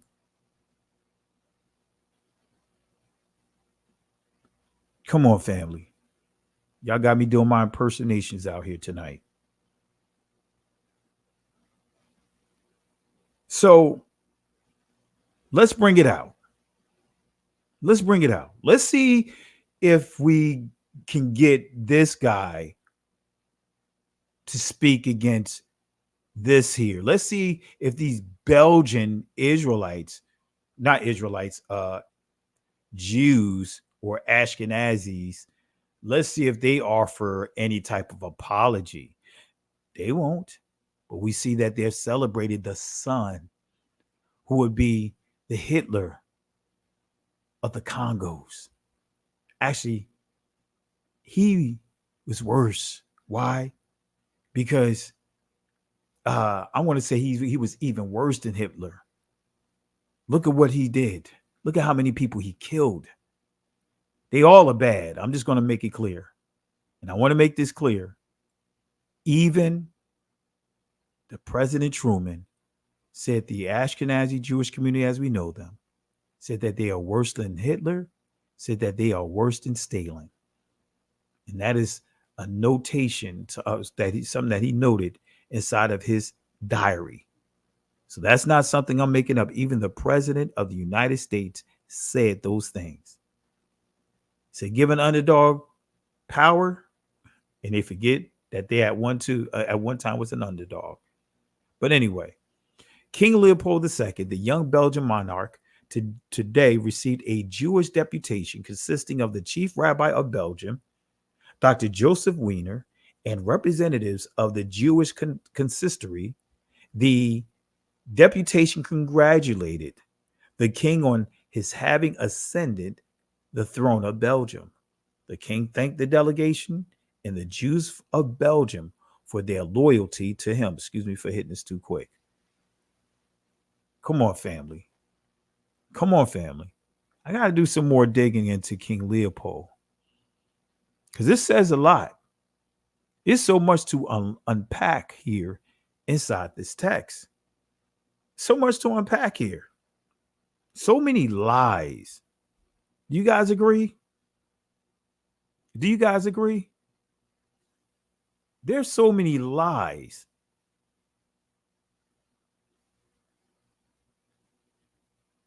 Come on, family. When we throw in the transatlantic world war, see, the Holocaust, right? When we're dealing with the Germans, right? We deal with that Holocaust and compare it to our Holocaust. They had one Hitler. We had multiple Hitlers who resided in multiple countries.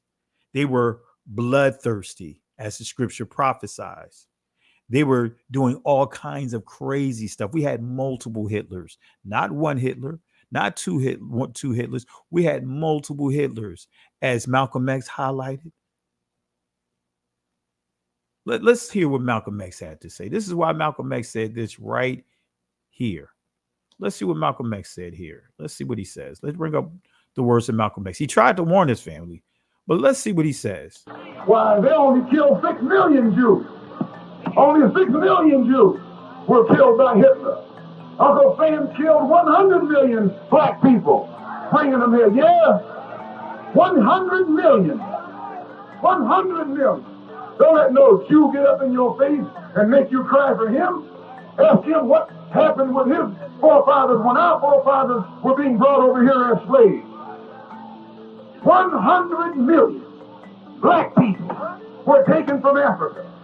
And when the Civil War was over, there weren't 6 million black people in America. There weren't 20 million black people in the Western Hemisphere. What happened to 80 million? Where did they go? Where did they disappear? Why, that dog dropped them in the water and worked them to death. He murdered them. He butchered them. He mutilated them. I mean 80 million of your and my forefathers. And you think that God is going to forgive him for that? No. You might be dumb enough to forgive him for it, but God won't forgive him for it.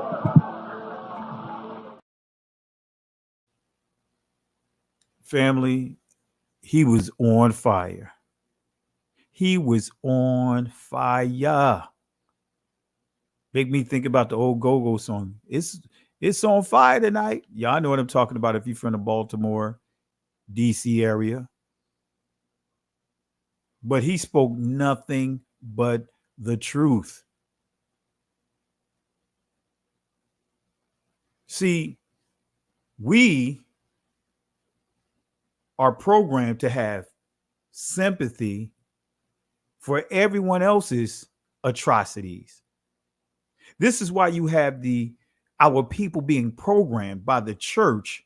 When we talk about our calamities, they try to come up with this notion that, hey, you know, every nation was enslaved, to try to downplay what we've gone through. Not a single group of people, not a single situation or series of events is in comparison to what we went through. Period. The scholars are clear with that. That's one of the problems I have with Candace Owens, because she is so tough so gun-ho about religion that she want to talk about Christians being massacred, but not about her people being massacred. She don't bring up what Malcolm X brought up. She don't bring up what King Leopold had done. She's not bringing up those things, but you want to talk about a religion. But that very religion that you're trying to defend is the very religion that enslaved your own people. A religion that you're trying to protect and prove and debate on, but you don't want to talk about what that religion had done to our people, enslaved our people by way of the Pope Nicholas V.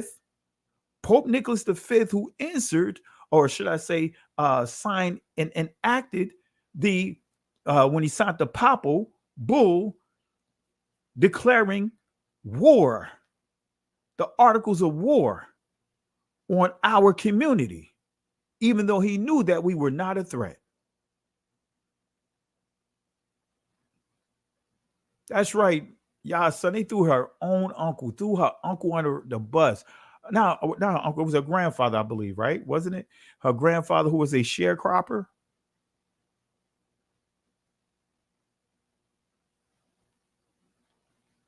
No, I don't want to hear about all of that stuff. Let's talk about what we had to go through.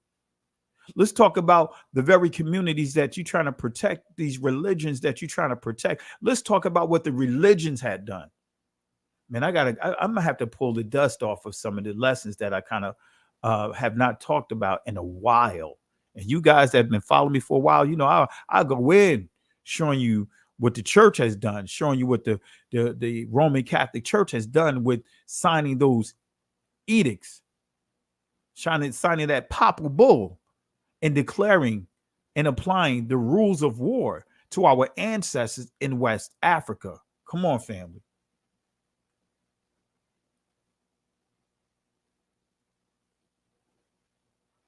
No, I'm not trying to. She's not stuck. She's not stuck. Let me make this clear. I understand what you're saying. She's not stuck. None of us are stuck. No one's putting a gun to anyone's head. No one can make you do anything. Like Christ said, no man take my life. I lay it down freely. No man take my life. I lay it down freely. She's not stuck at all. She has a choice, especially if you understand the crafty counsel. I'm not going to get into that, and I'm not going to contradict myself by going at her, but I'm making it clear. Religion, that's what religion to have us do, forgetting that we're family and we protect a religion. That's what they do with fraternities and sororities. Man, you have brothers that have killed brothers over being in different fraternities. Fraternities going after fraternities. Sisters killing sisters over a fraternity. That's the institution of religion.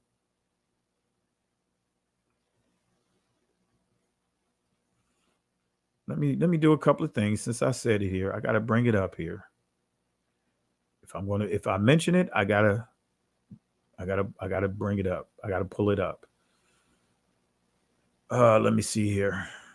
Let me look inside this slide. There's a couple of things I'll bring up here. Pull up here.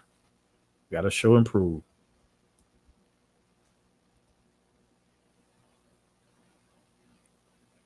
Let me see.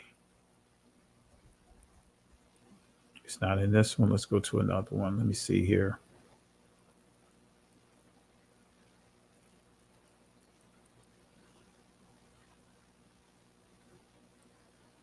All right, let's see here. It's not in this slide presentation. Bear with me 1 second, family.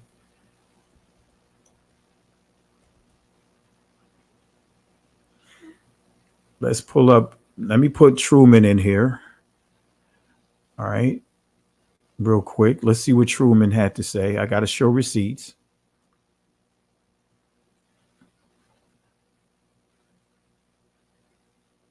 Let's see what Harry Truman had to say. Let me copy this over.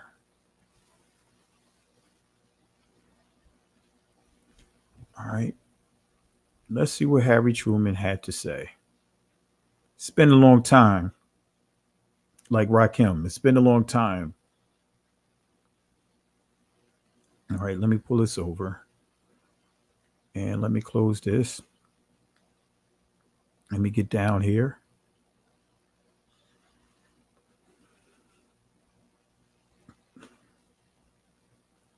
Let me paste this over here.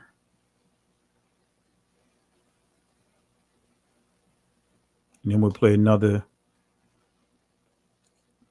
thing here. All right, let's clean this slot up.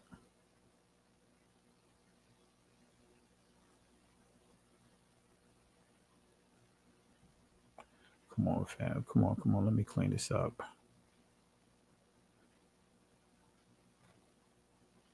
All right, let's clean this slot up real quick.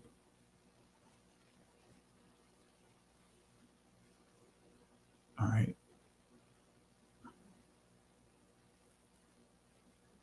All right, let's close that. One last thing, and we're ready to roll. Oops. All right, let me fix this.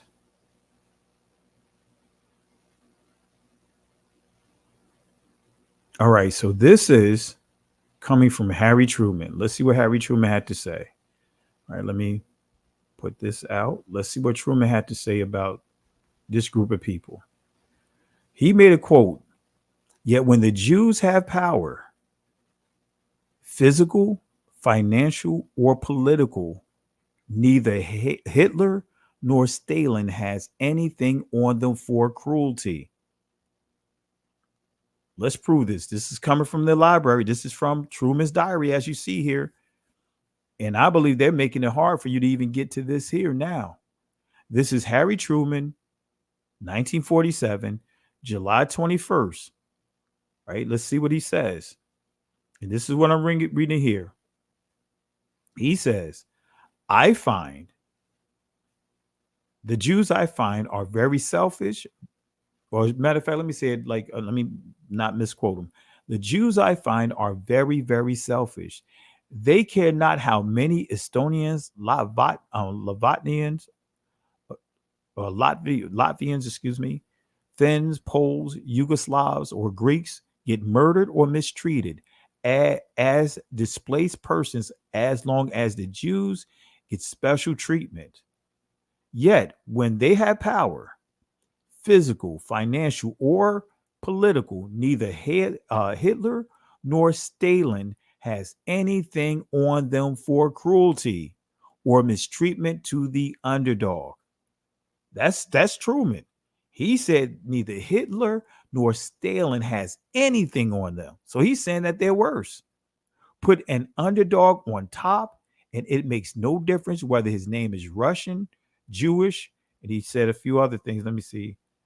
Russian, Jewish, Negro, management, labor, Mormon, Baptist. He makes it clear. But this whole entry is about the Jewish community as we know them.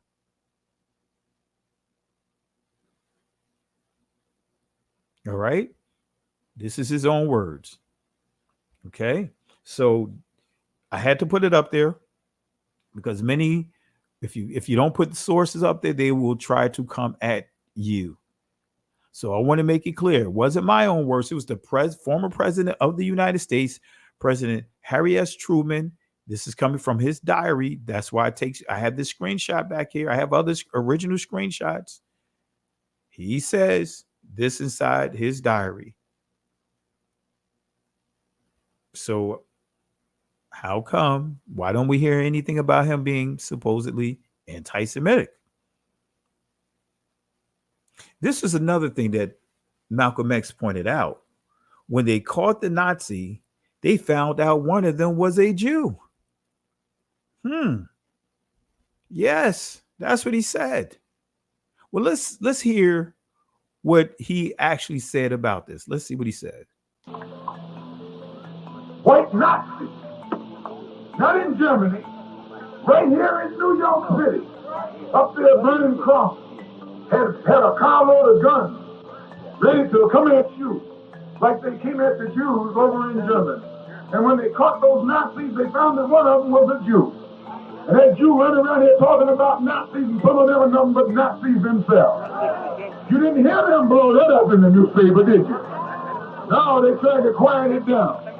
Why, when you found Jews who were Nazis, you really found something. In fact, I think you can find a whole lot of them who are Nazis. Always running around here trying to make you get sympathetic for them.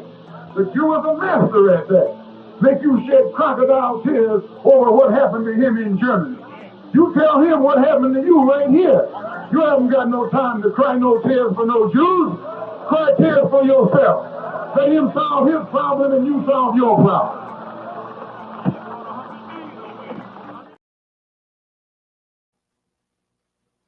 So that's why Malcolm X said what he said. We so busy trying to cry for other nations. But look at what these nations did to us, including this community that claimed that they had the worst things happen to them. We're going to call it out since he said it. Since he said that no other group of people, it was like this was the worst. This is the worst. This is the worst. This is the most egregious or whatever he said world event that ever took place. You guys know I'm going to show some receipts. I'm going to show another receipt here. But let's see here. And I'm going to have to look up this right here, this particular group of Nazis that was, and I didn't have a chance to pull it up. I'm going to look for it. I'm going to research it. I know it's there.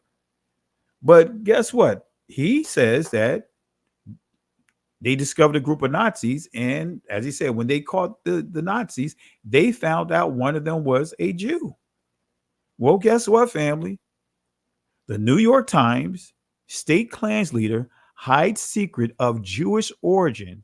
Klan leader here hiding the secret of his Jewish origin preaches anti-Semitism. 1831. October 31st. I want to say 1831. Wow. October 31st. That's Halloween, right? 1965. Can't make this up, right? Here it is. Just so happened, I didn't even dawn on me till I was just reading this over. October. New York Times. Family, I actually went to the New York Times archives and got this out of it. This is why you see the Time Machine, New York Times.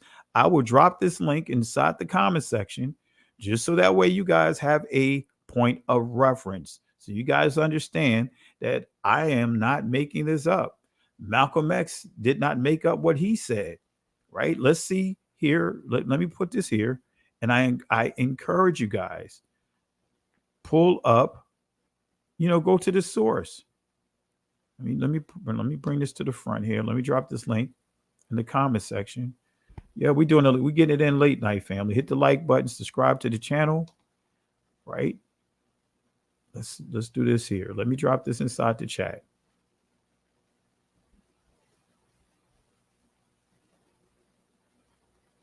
And you can validate to make sure that I am not misquoting, misrepresenting this source.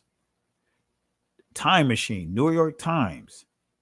So this is a New York Times article. I'm not going to read it all, the entire article, but I just want you to see what it says for us, the topic of it, the title, in a couple of bullets from here. This article. That's him right there. That's it. He's from the Jewish community as we know them. Ashkenazi Jew. 28-year-old Queens man Daniel Burroughs was identified on October 20th as the Grand Dragon of the Ku Klux Klan, in charge of New York State at hearings of the House Committee on Un-American Activities. Actually, Mr. Burroughs carries a Klan's card identifying him as King Kleagle, or chief organizer. So this particular person was a leader. It was others that was part of that. For the United Clans of America here, he said he was appointed to that post about 7 weeks ago. He brings to the position a varied background of extreme right-wing activities. Burroughs, known as a floater among such groups, recently changed his dress from a brown shirt to a white sheet. He now carries a plastic window of his wallet, a card identifying him as a special agent of the invisible empire of the Klan. As former national security of the American Nazi Party, he was second in command. Let me say this again. As former national security, as former national secretary, as former national secretary of the American Nazi Party, he was second in command. He has continued to detail his doctrine. Israel is one of the grottos from which the octopus of international Jewry reaches out its nefarious tentacles. Israel must perish. His tabloid, The Free American, promotes genocide as the best means of dealing with the Negro and the Jewish problem. Right? And he said, we must make the world safe for blonde-haired, blue-eyed children. Blonde-haired, blue-eyed extremists declared. So this is telling you he was a Caucasian. Thus must be kept from any taint of non-white blood, he says.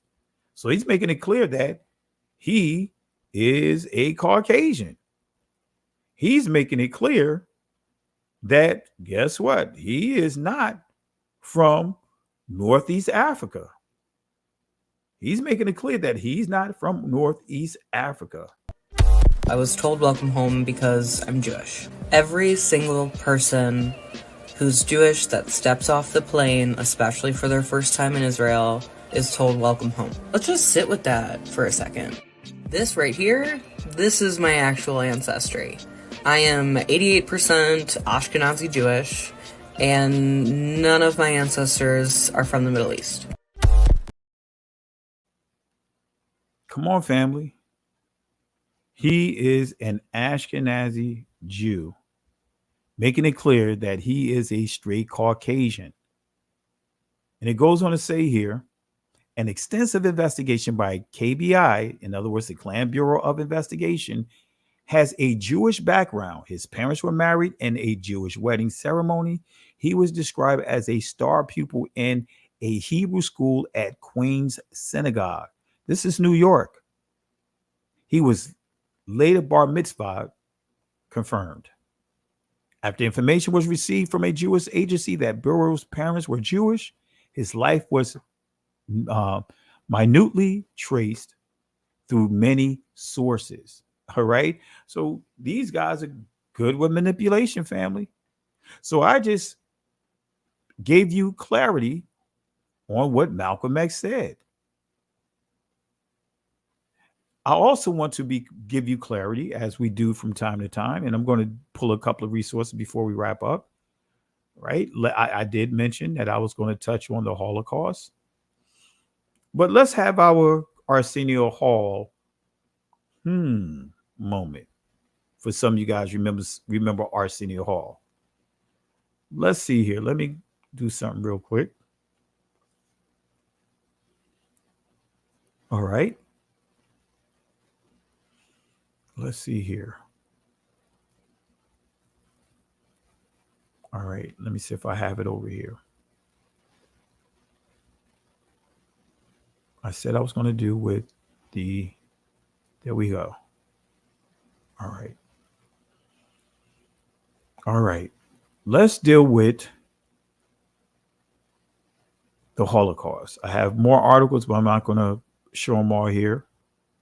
But let's skip down. Let me show you here one of many articles that I've done over the years, and then we'll touch on the Christian Catholic Church. Yeah, the Catholic Christian Church, about slavery, and we can also talk about this community about slavery.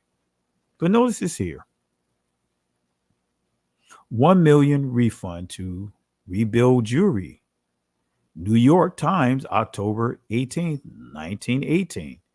So that's well before the Holocaust, right, of Germany. So we see them stating or using, as we see here, we're going to see that they're going to show the 6 billion number. I mean, it's not 6 billion, but 6 million. It says 6 million souls will need help. 6 million. This is October 18th, 1918. And this is the actual article. 6 million souls will need help to resume normal life when war is ended. 6 million. 1918, October 18th. So let me bring up something else real quick. And I'm going to show you, go to another piece here.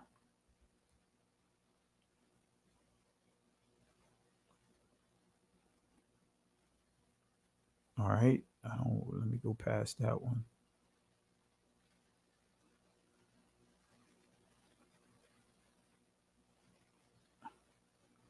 That's not what I want.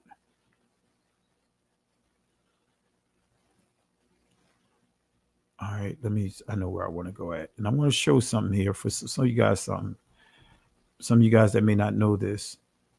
All right.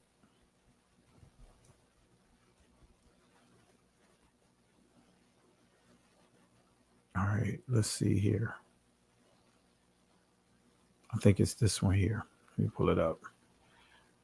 I want to copy this over for you so that way you guys can peep it out.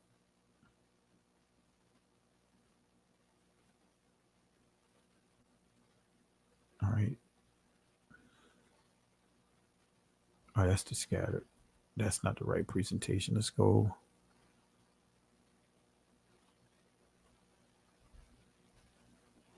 All right, let's see here.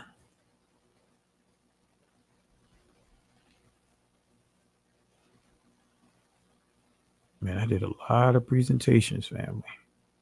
Oh, there it is. This is what I was looking for. Let me pull this over. I'm not going to show all these clips, but I want to show you something here that should raise questions. See, witchcraft, family, these guys have perfected witchcraft. And guess what? The scriptures make it clear that they were going to be very deceptive. They were going to use witchcraft. Let me see here. Is this the one I'm looking for?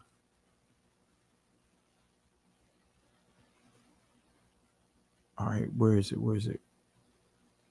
Nope, this is not it. I thought I had it. If not, we'll just continue to the next one. But I thought I had it here. Let me see if it's this one.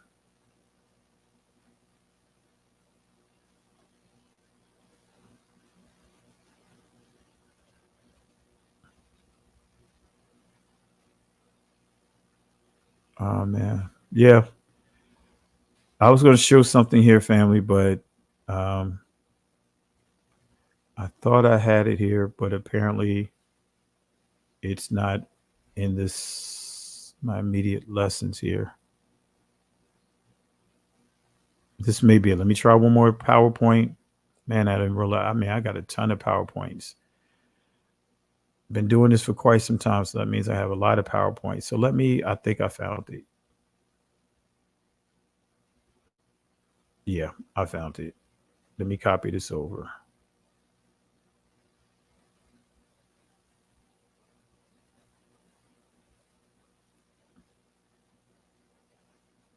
All right, let me bring this over. All right. Let me copy this over.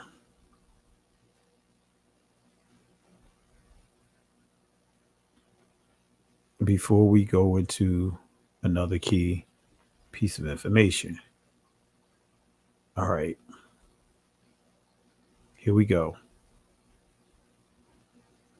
Why are their coins with prior, right? Why are their coins prior to the Holocaust? So, man, I gotta type this over.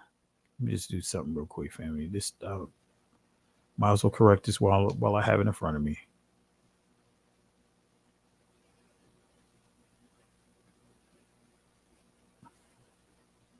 All right.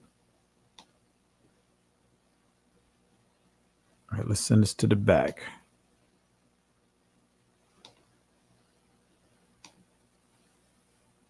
All right, there we go. All right, so why are there coins prior to the Holocaust that has both the Nazi swastika and the Zionist symbol, which the so-called Star of David on there? Here it is. This is before the Holocaust. This is before the Holocaust. So why are we seeing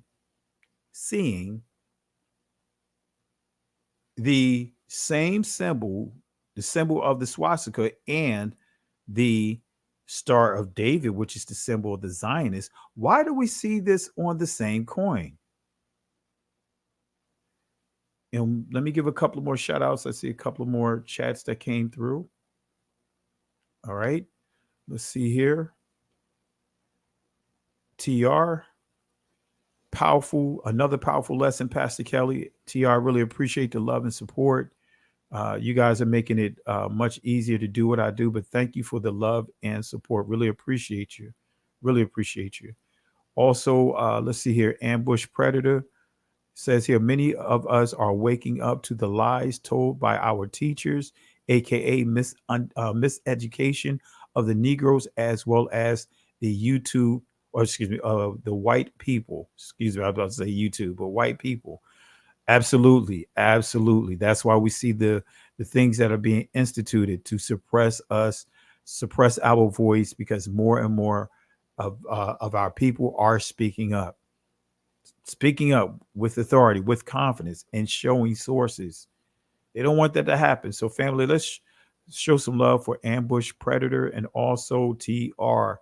Thank you guys for the love and support. Really appreciate you guys. All right. So this is what they don't want you to see. They don't want you to see this. But let's see. You guys know about this. Let's see some interesting facts about the Holocaust. Let's see something here. Let's see what Poland Jews have to say about the Auschwitz tablets. You guys remember this, right? Now I'll drop matter of fact, let me drop the comment, or should I say the link in the comment section, and you guys can review this, man. I tell you, it's a lot of information on New York Times website. A lot of information on there. Come on now. Anyway, let me see if I can get this up here. All right, I'm going to drop this link for you guys. All about showing sources, so no one can say that I was, misrepresenting sources.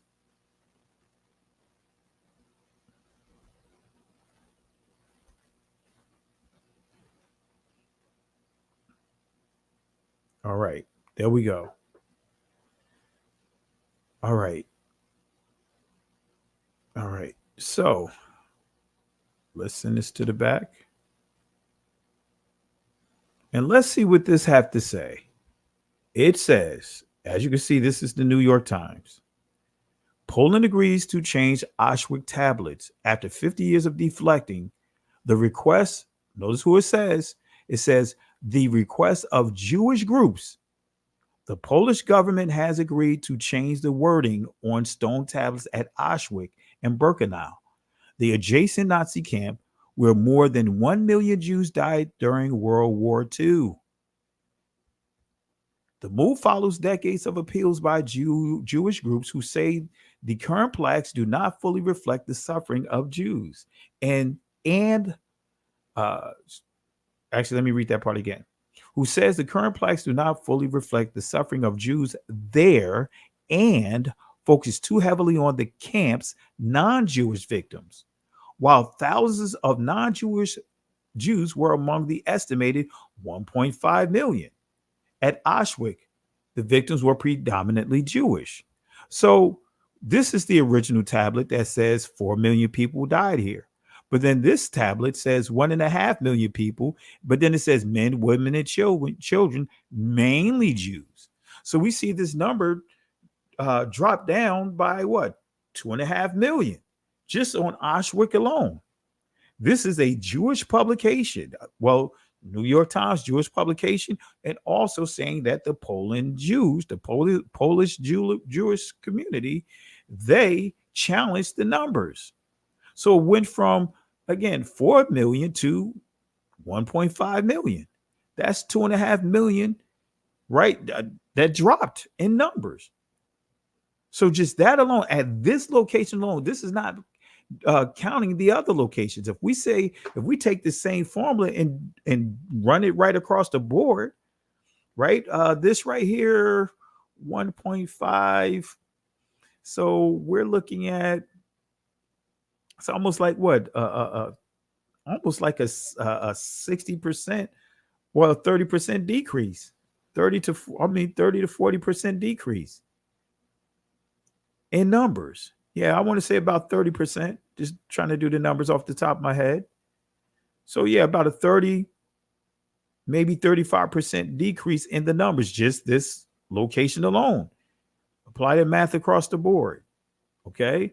So there's, this is what you won't hear them talk about.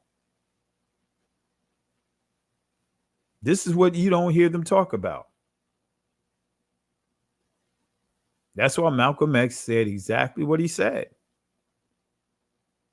Okay. Now, you guys know I got to show sources. I'm going to show this source. Let me do this.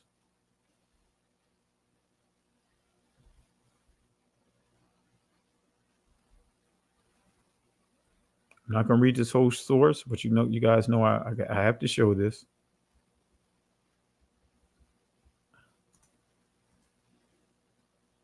All right. You guys know I have to touch on this source here because, yes, the Jewish community, they had slave ships. They dominated the slave trade. I'm not going to read all of this. I'm just going to read a couple points from it.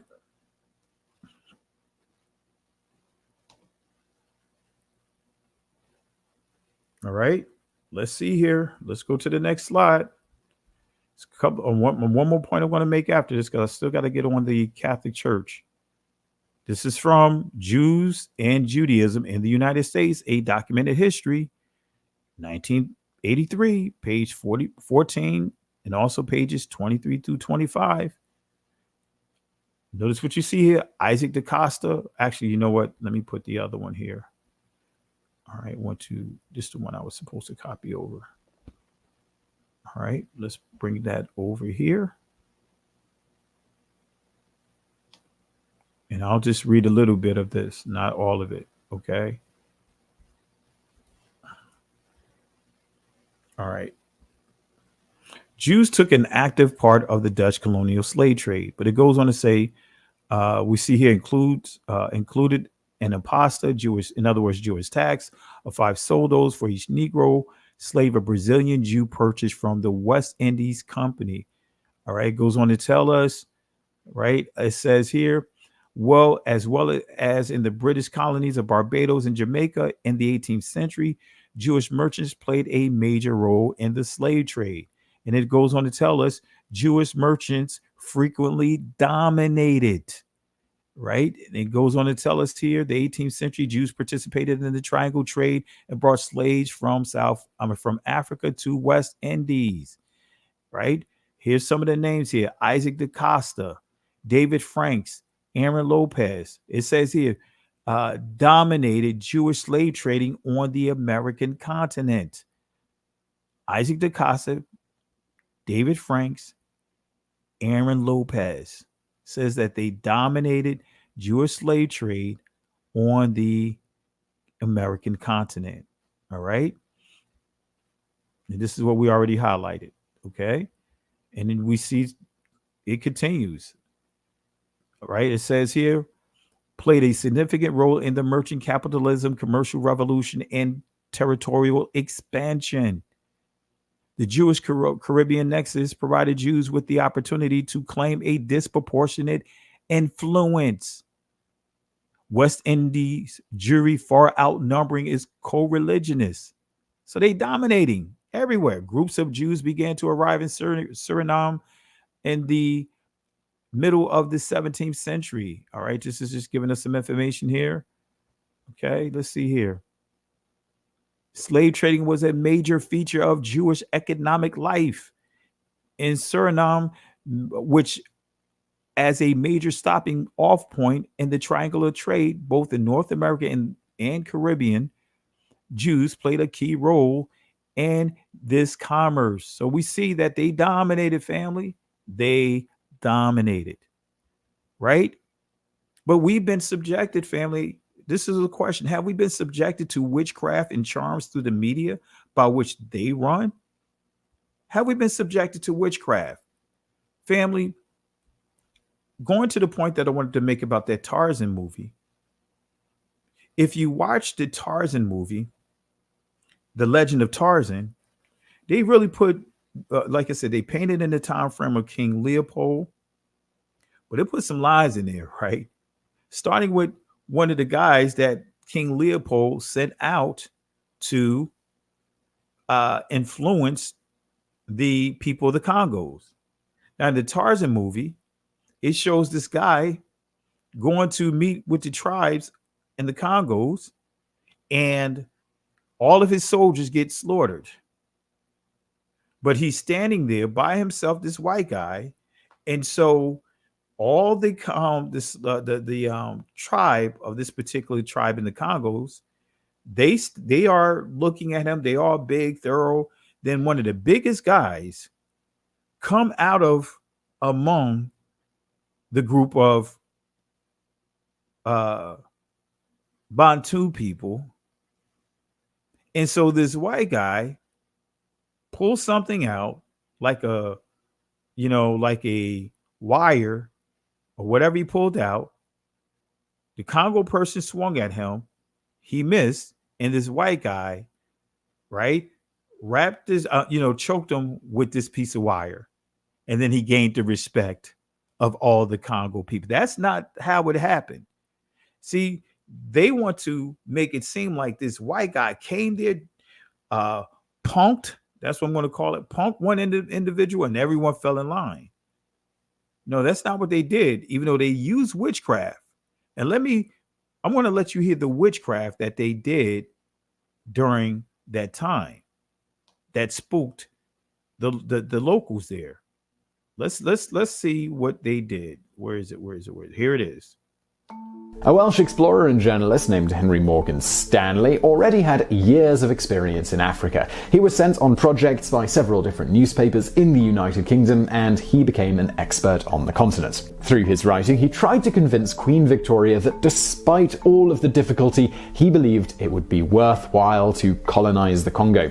His suggestions never made any impact until King Leopold II found his work. In 1879, the king sent him on a mission to colonize the Congo. Henry Morton Stanley used parlor tricks to convince the African tribal chiefs that white men were invincible. He used a battery-powered contraption to make his grip so strong that Congolese men almost collapsed from a single handshake.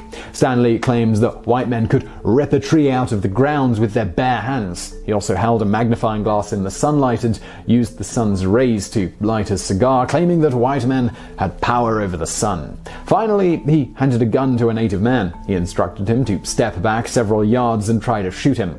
Stanley had taken the gunpowder and bullet out beforehand, of course, and when the young man pulled the trigger, Stanley would double over dramatically, only to take his shoe off and shake the bullet out onto the ground. He claimed that white men were spirits who could not be killed no matter how hard they tried, and that a bullet would simply pass right through them. This was enough to terrify the chiefs into signing a contract which declared King Leopold II the new owner of the Congo. So, family, totally opposite than what the Tarzan movie showed. It showed that these guys operated in all kinds of witchcraft.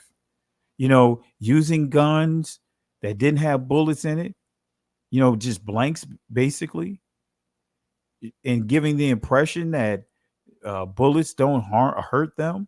The other thing is using a concoction to make them appear to be stronger. That was some concoction that was electrically charged. So when they shake someone's hand, it gives the impression that they are so strong. Family, what you are hearing is Revelation, right? The prophecy of Revelation, that fourth beast, because it tells us that fourth beast was going to be, I'm going to fast forward. I don't want to go into the hex here. That fourth beast is, let me see if I'll put it up here. I don't want to go into all of this. That fourth beast is no joke. That fourth beast is all about manipulating. That fourth beast is a manipulator, altering, changing, right? Because it describes this beast as being diverse, right? This is Daniel 7:25. Here it is. He shall speak great wonders against the Most High and shall wear out the saints, in other words, the holy people, which is Israel, right, of the Most High, and think to change times and laws, and they shall be given into his hand until times and the dividing of times, right? So when we see great words, this is what great words means: command, discourse, all right? So when we see command, discourse, the process of understanding, reasoning, thought, a running about, conversation, to run about, run to and fro, hastened. All right. So this beast will create through manipulation, will create so much discourse through the media, many will become worn out, be good for nothing, and give up. All right. I didn't put it all in here. I thought I put the first part of Revelation here. All right. Let me see here. There it is. Diverse. I went too far down. Starting at verse 24, actually 23. Thus he said, the fourth beast shall be the fourth kingdom upon the earth, which shall be diverse, Shana or Shana'ah, from all kingdoms, and shall devour the whole earth, and shall tread it down and break it in pieces. Well, let's see what diverse means. Notice what it says: change, alter. So this beast is going to have the power of manipulation, changing and altering. And when we look at the etymological dictionary of the word, definition of the word diverse, different in kind, not alike, essentially different. But then we see here, turned different ways, disagreeable, unkind, hostile. But then when we go further down, it says here, the sense of including and promoting persons of previously underrepresented minority identities. Come on, family. It's telling on them. They're good at this manipulation, family. Good at this manipulation. They have mastered it. Okay. So one last thing that I want to show you guys. One last thing. Since I mentioned it, let me close out this Zephaniah. Let me show you one more thing here. Let me see if I have it here.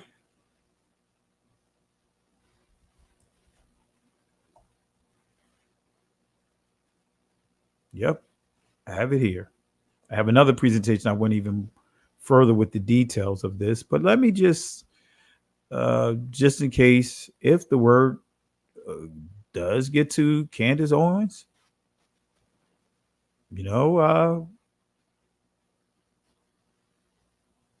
if it gets to her, then we'll be, I will give her proof.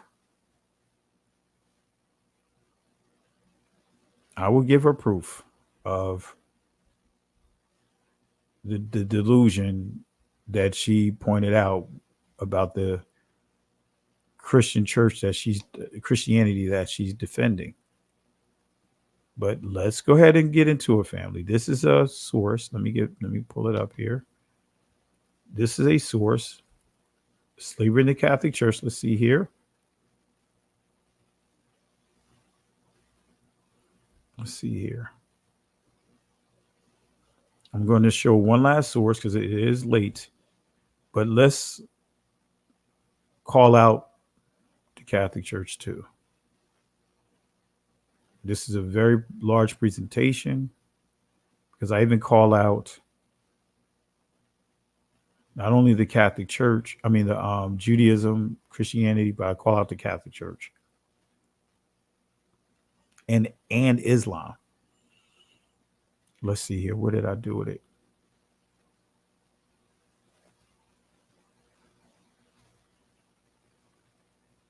All right, let me bring it over. Let me see where I can put it at. All right, let's see here. Oh, 126, slide 126. Let's go to slide 126. All right.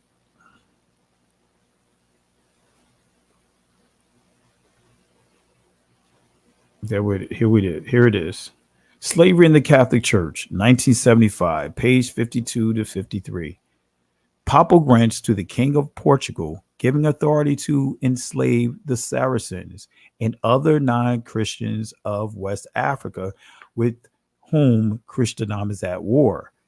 1452, 1514, and 1442, a Portuguese captain brought to the Gold Coast some Moorish prisoners of war, exchanged them for 10 Negro slaves, and brought these back to Lisbon, which was a trading settlement, was established in Lagos by 1444. It would appear that by 1452, the Portuguese were anxious to establish their property rights over the newly discovered West African territories, and so Pope Nicholas V was approached and was apparently led to believe that these territories of the Guinea coast were inhabited by Saracens and other enemies of Christendom. There is no other explanation of a series of papal documents which applied the well-known contemporary rules of war. It was a war, family. They dumped us down. Come on, fam. Let me zoom that in. So that means the transatlantic world war, not a slave trade. It was a world war. There was more people, which is our ancestors, that died in the transatlantic world war than the so-called World War I and World War II combined. This was a world war. Falls under every description of what constitutes a world war. It was a world war. You had over 100 million, not 10 million, not 20 million. They try to dumb down these numbers, but this was a war, the actual world war that existed prior to World War I and World War II. Those are European history, but the true world war was on our ancestors, and all those wars, so-called world wars combined, doesn't even lay a glove on what happened to our ancestors. So many of you guys are waiting for World War III. Well, guess what? World War III already happened. The problem is, just like many of our ancestors have been swayed by this Christian Catholic doctrine, when you say when you hear people give prophecies of World War III, that tells me you are not looking at the history of this entire world, understanding your history. When you understand your history, then you understand World War III has already happened. When you add our history to it. Come on, family. The Pope issued a series of papal documents.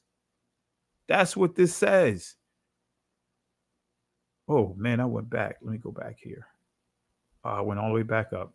My apologies. Let me go back, family. Hit the wrong button. Let's go back up.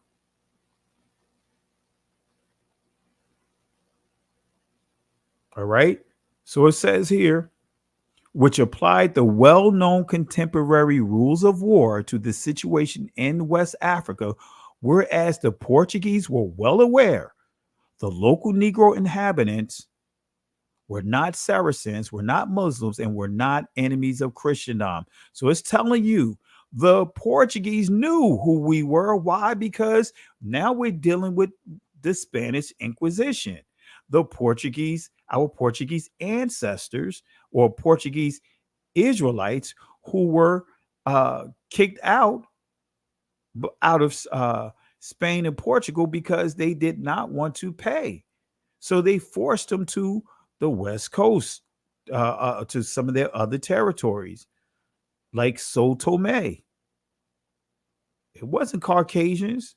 It was our people. So that's why this is why it says The Portuguese were well aware the local Negro inhabitants were not Saracens, were not Muslims, and were not enemies of Christendom. Why? Because they were honoring Torah. It was honoring the laws and the prophets. That's why this reads the way that it reads. So, family, I know I gave you a lot. This is why Malcolm X said what he said. This is why Malcolm X said what he said. Let me see. I think I saw a couple of chats here. Actually, I saw one more here. Shout outs to Ambush Predator. Thank you for the love and support. I think you gave another super chat because I believe you gave one earlier. Actually, you gave a few of them. And I want to thank you, brother, for the love and support. Let me read them here. Ambush Predator. Many of us, let me read the initial one. Many of us are waking up to the lies told by our teachers, aka miseducation of the Negro, as well as white people. Absolutely. Then the follow-up, Ambush Predator, 10 million killed by Belgian Jewish King Leopold in the Congo. See, that's the thing. I'm going to pull up some sources because, you know, I want to really do a deeper discovery, a deeper dive on Belgium, because I believe the same thing. I believe the same thing. All right. But guess what? I want to make sure, well, not make sure, I want to give sources that I want to tie the dots, connect the dots rather, not tie the dots, connect the dots. And I know you guys can understand where I'm going at. That's one of the things. The next time I present a video, I'm going to upload, and the goal is to have some sources that's going to confirm his connection with the Ashkenazis. But thank you, my brother. Let's see here. Lastly, you said the last super chat that you given. Let's not forget the book Farrakhan wrote, The Secret Relationships Between the Negro and the Jews. I have these books, and yeah, they banned them. He had 3 series, 3 parts. I have that book, the initial book. It says this book, the Jews banned this book everywhere they could, as they did not want people to know this information. Absolutely. So the key that I'm learning in these YouTube streets when it comes to this platform and other platforms, source up. And in that book, he sourced up. But the problem is, I believe, is that we were not as strong as we are today in terms of voicing the truth. I believe had he released that book, let's just say over the past couple of years, they wouldn't have been able to pull off what they pulled off in banning his book. But I appreciate it, Ambush Predator, for the love and support. Thank you for sharing that information here. And yes, there's some powerful information in those sources. But really appreciate it, my brother. Thank you for the love and support. Family, let's show Ambush Predator some love and support. So there you have it, family. I know I can go further. I know I can continue on with the lesson tonight. But family, this has been a long day, a long Shabbat. So I'm going to stop right here. I think I got everything, covered everything I wanted to cover. I'm not going to get into this hex stuff. I'm just looking to make sure I got the main points. All right. Yeah. We'll stop right here, family. Yeah, I got the main points that I want to give to make sure I did not share any information that I didn't display the sources to you guys. So family, I appreciate the love and support. Thank you guys for the participation on the channel. Man, we got over 233 votes far as people that participated in that poll. 63% says yes, they believe that he knew. 37% says no. But thank you guys for the love and support. And I see that we are at 259 thumbs up. So I'm going to encourage you guys, before we wrap up, let's get those thumbs up. Hit that like button. And if you have not subscribed to the channel, subscribe to the channel. And if you believe that you are already subscribed, actually, my apologies, I refreshed it. So actually, it's 345. Let's see if we can get it to 400.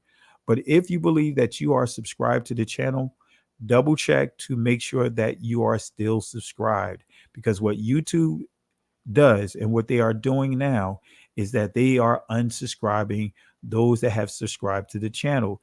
Their whole goal is to prevent this channel from hitting that threshold of 100,000 subscribers. We got a lot of work to do. We're still almost 25,000, a little more than 25,000 subscribers short. And we would have hit that, I believe, if had they not began to do what they do, we would have hit that number already. We would have been hit that number because we came out the gates this year rolling. Y'all's son and some of the others can attest to this. But then they just start pumping the brakes by unsubscribing people. All right. So double check your subscription. Ensure that you are still subscribed. If you're not, subscribe. Amen. And that even though this stream is going to end, you can still post comments inside the comment section. If you have a YouTube account, you can go ahead and share this on your page. So what you do is on the video, you just click on underneath the video, just click on share. And then you can, there's a selection right there that says create a post. So what that'll do is it'll put this post in your community area or whatever. It'll share the video on your channel. But nevertheless, family, share it on Facebook, share it on Instagram, whatever channels you want to share it on. So with that being said, family, I'm going to close out in the words of the Most High Yahweh to Moses in Exodus chapter 14, verse 13 and 14, when the children of Israel, they began to panic and they began to fear and wanted to go back to the Egyptian captivity. All right. But before I do that, I see someone here. Can you please put the name of that book link, please? Miss George Getta, excuse me if I mispronounce your name.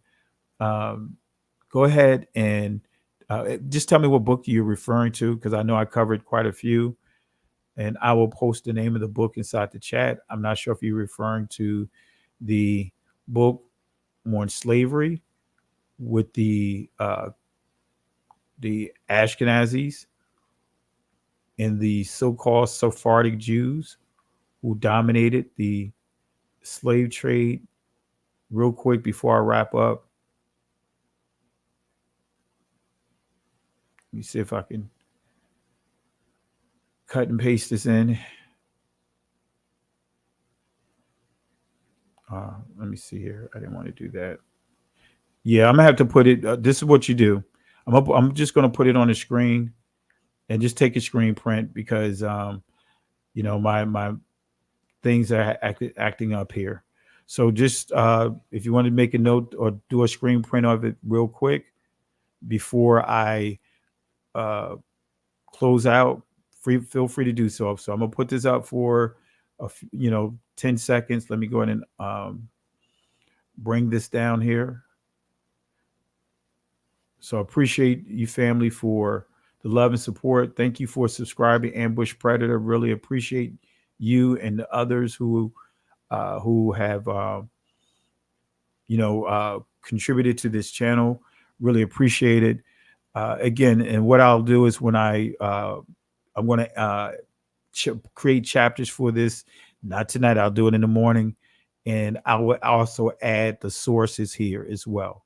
All right. So with that being said, family, as I started off with Moses speaking the words of the Most High that was given to him, he said in Exodus chapter 14, verse 13 and 14, he said, "Fear ye not, stand still, see the salvation of Yahweh. These Egyptians that you see here today will not have power over you ever again. The Most High will fight for you." But here's the kicker, family. We have to hold our peace. Can't go back. Can't stay here. Keep moving forward. Shalom. Listen, Genesis chapter 11 verse 10 explains the genealogy of Shem. Shem was a black man in Africa. If you repeat this fact, Genesis 14 verse 13, Abraham steps on the scene. Being a descendant of Shem, which is a fact, means Abraham too was black. Abraham, born in the city of a black man, called Nimrod, grandson of Ham. Ham had 4 sons. One was named Canaan. Here, let me do some explaining. Abraham, Isaac was Jacob had 12 sons, for real, and these were the children of Israel. According to Genesis chapter 10, these were the children of Israel. According to Genesis chapter 10, these were the children of Israel. According to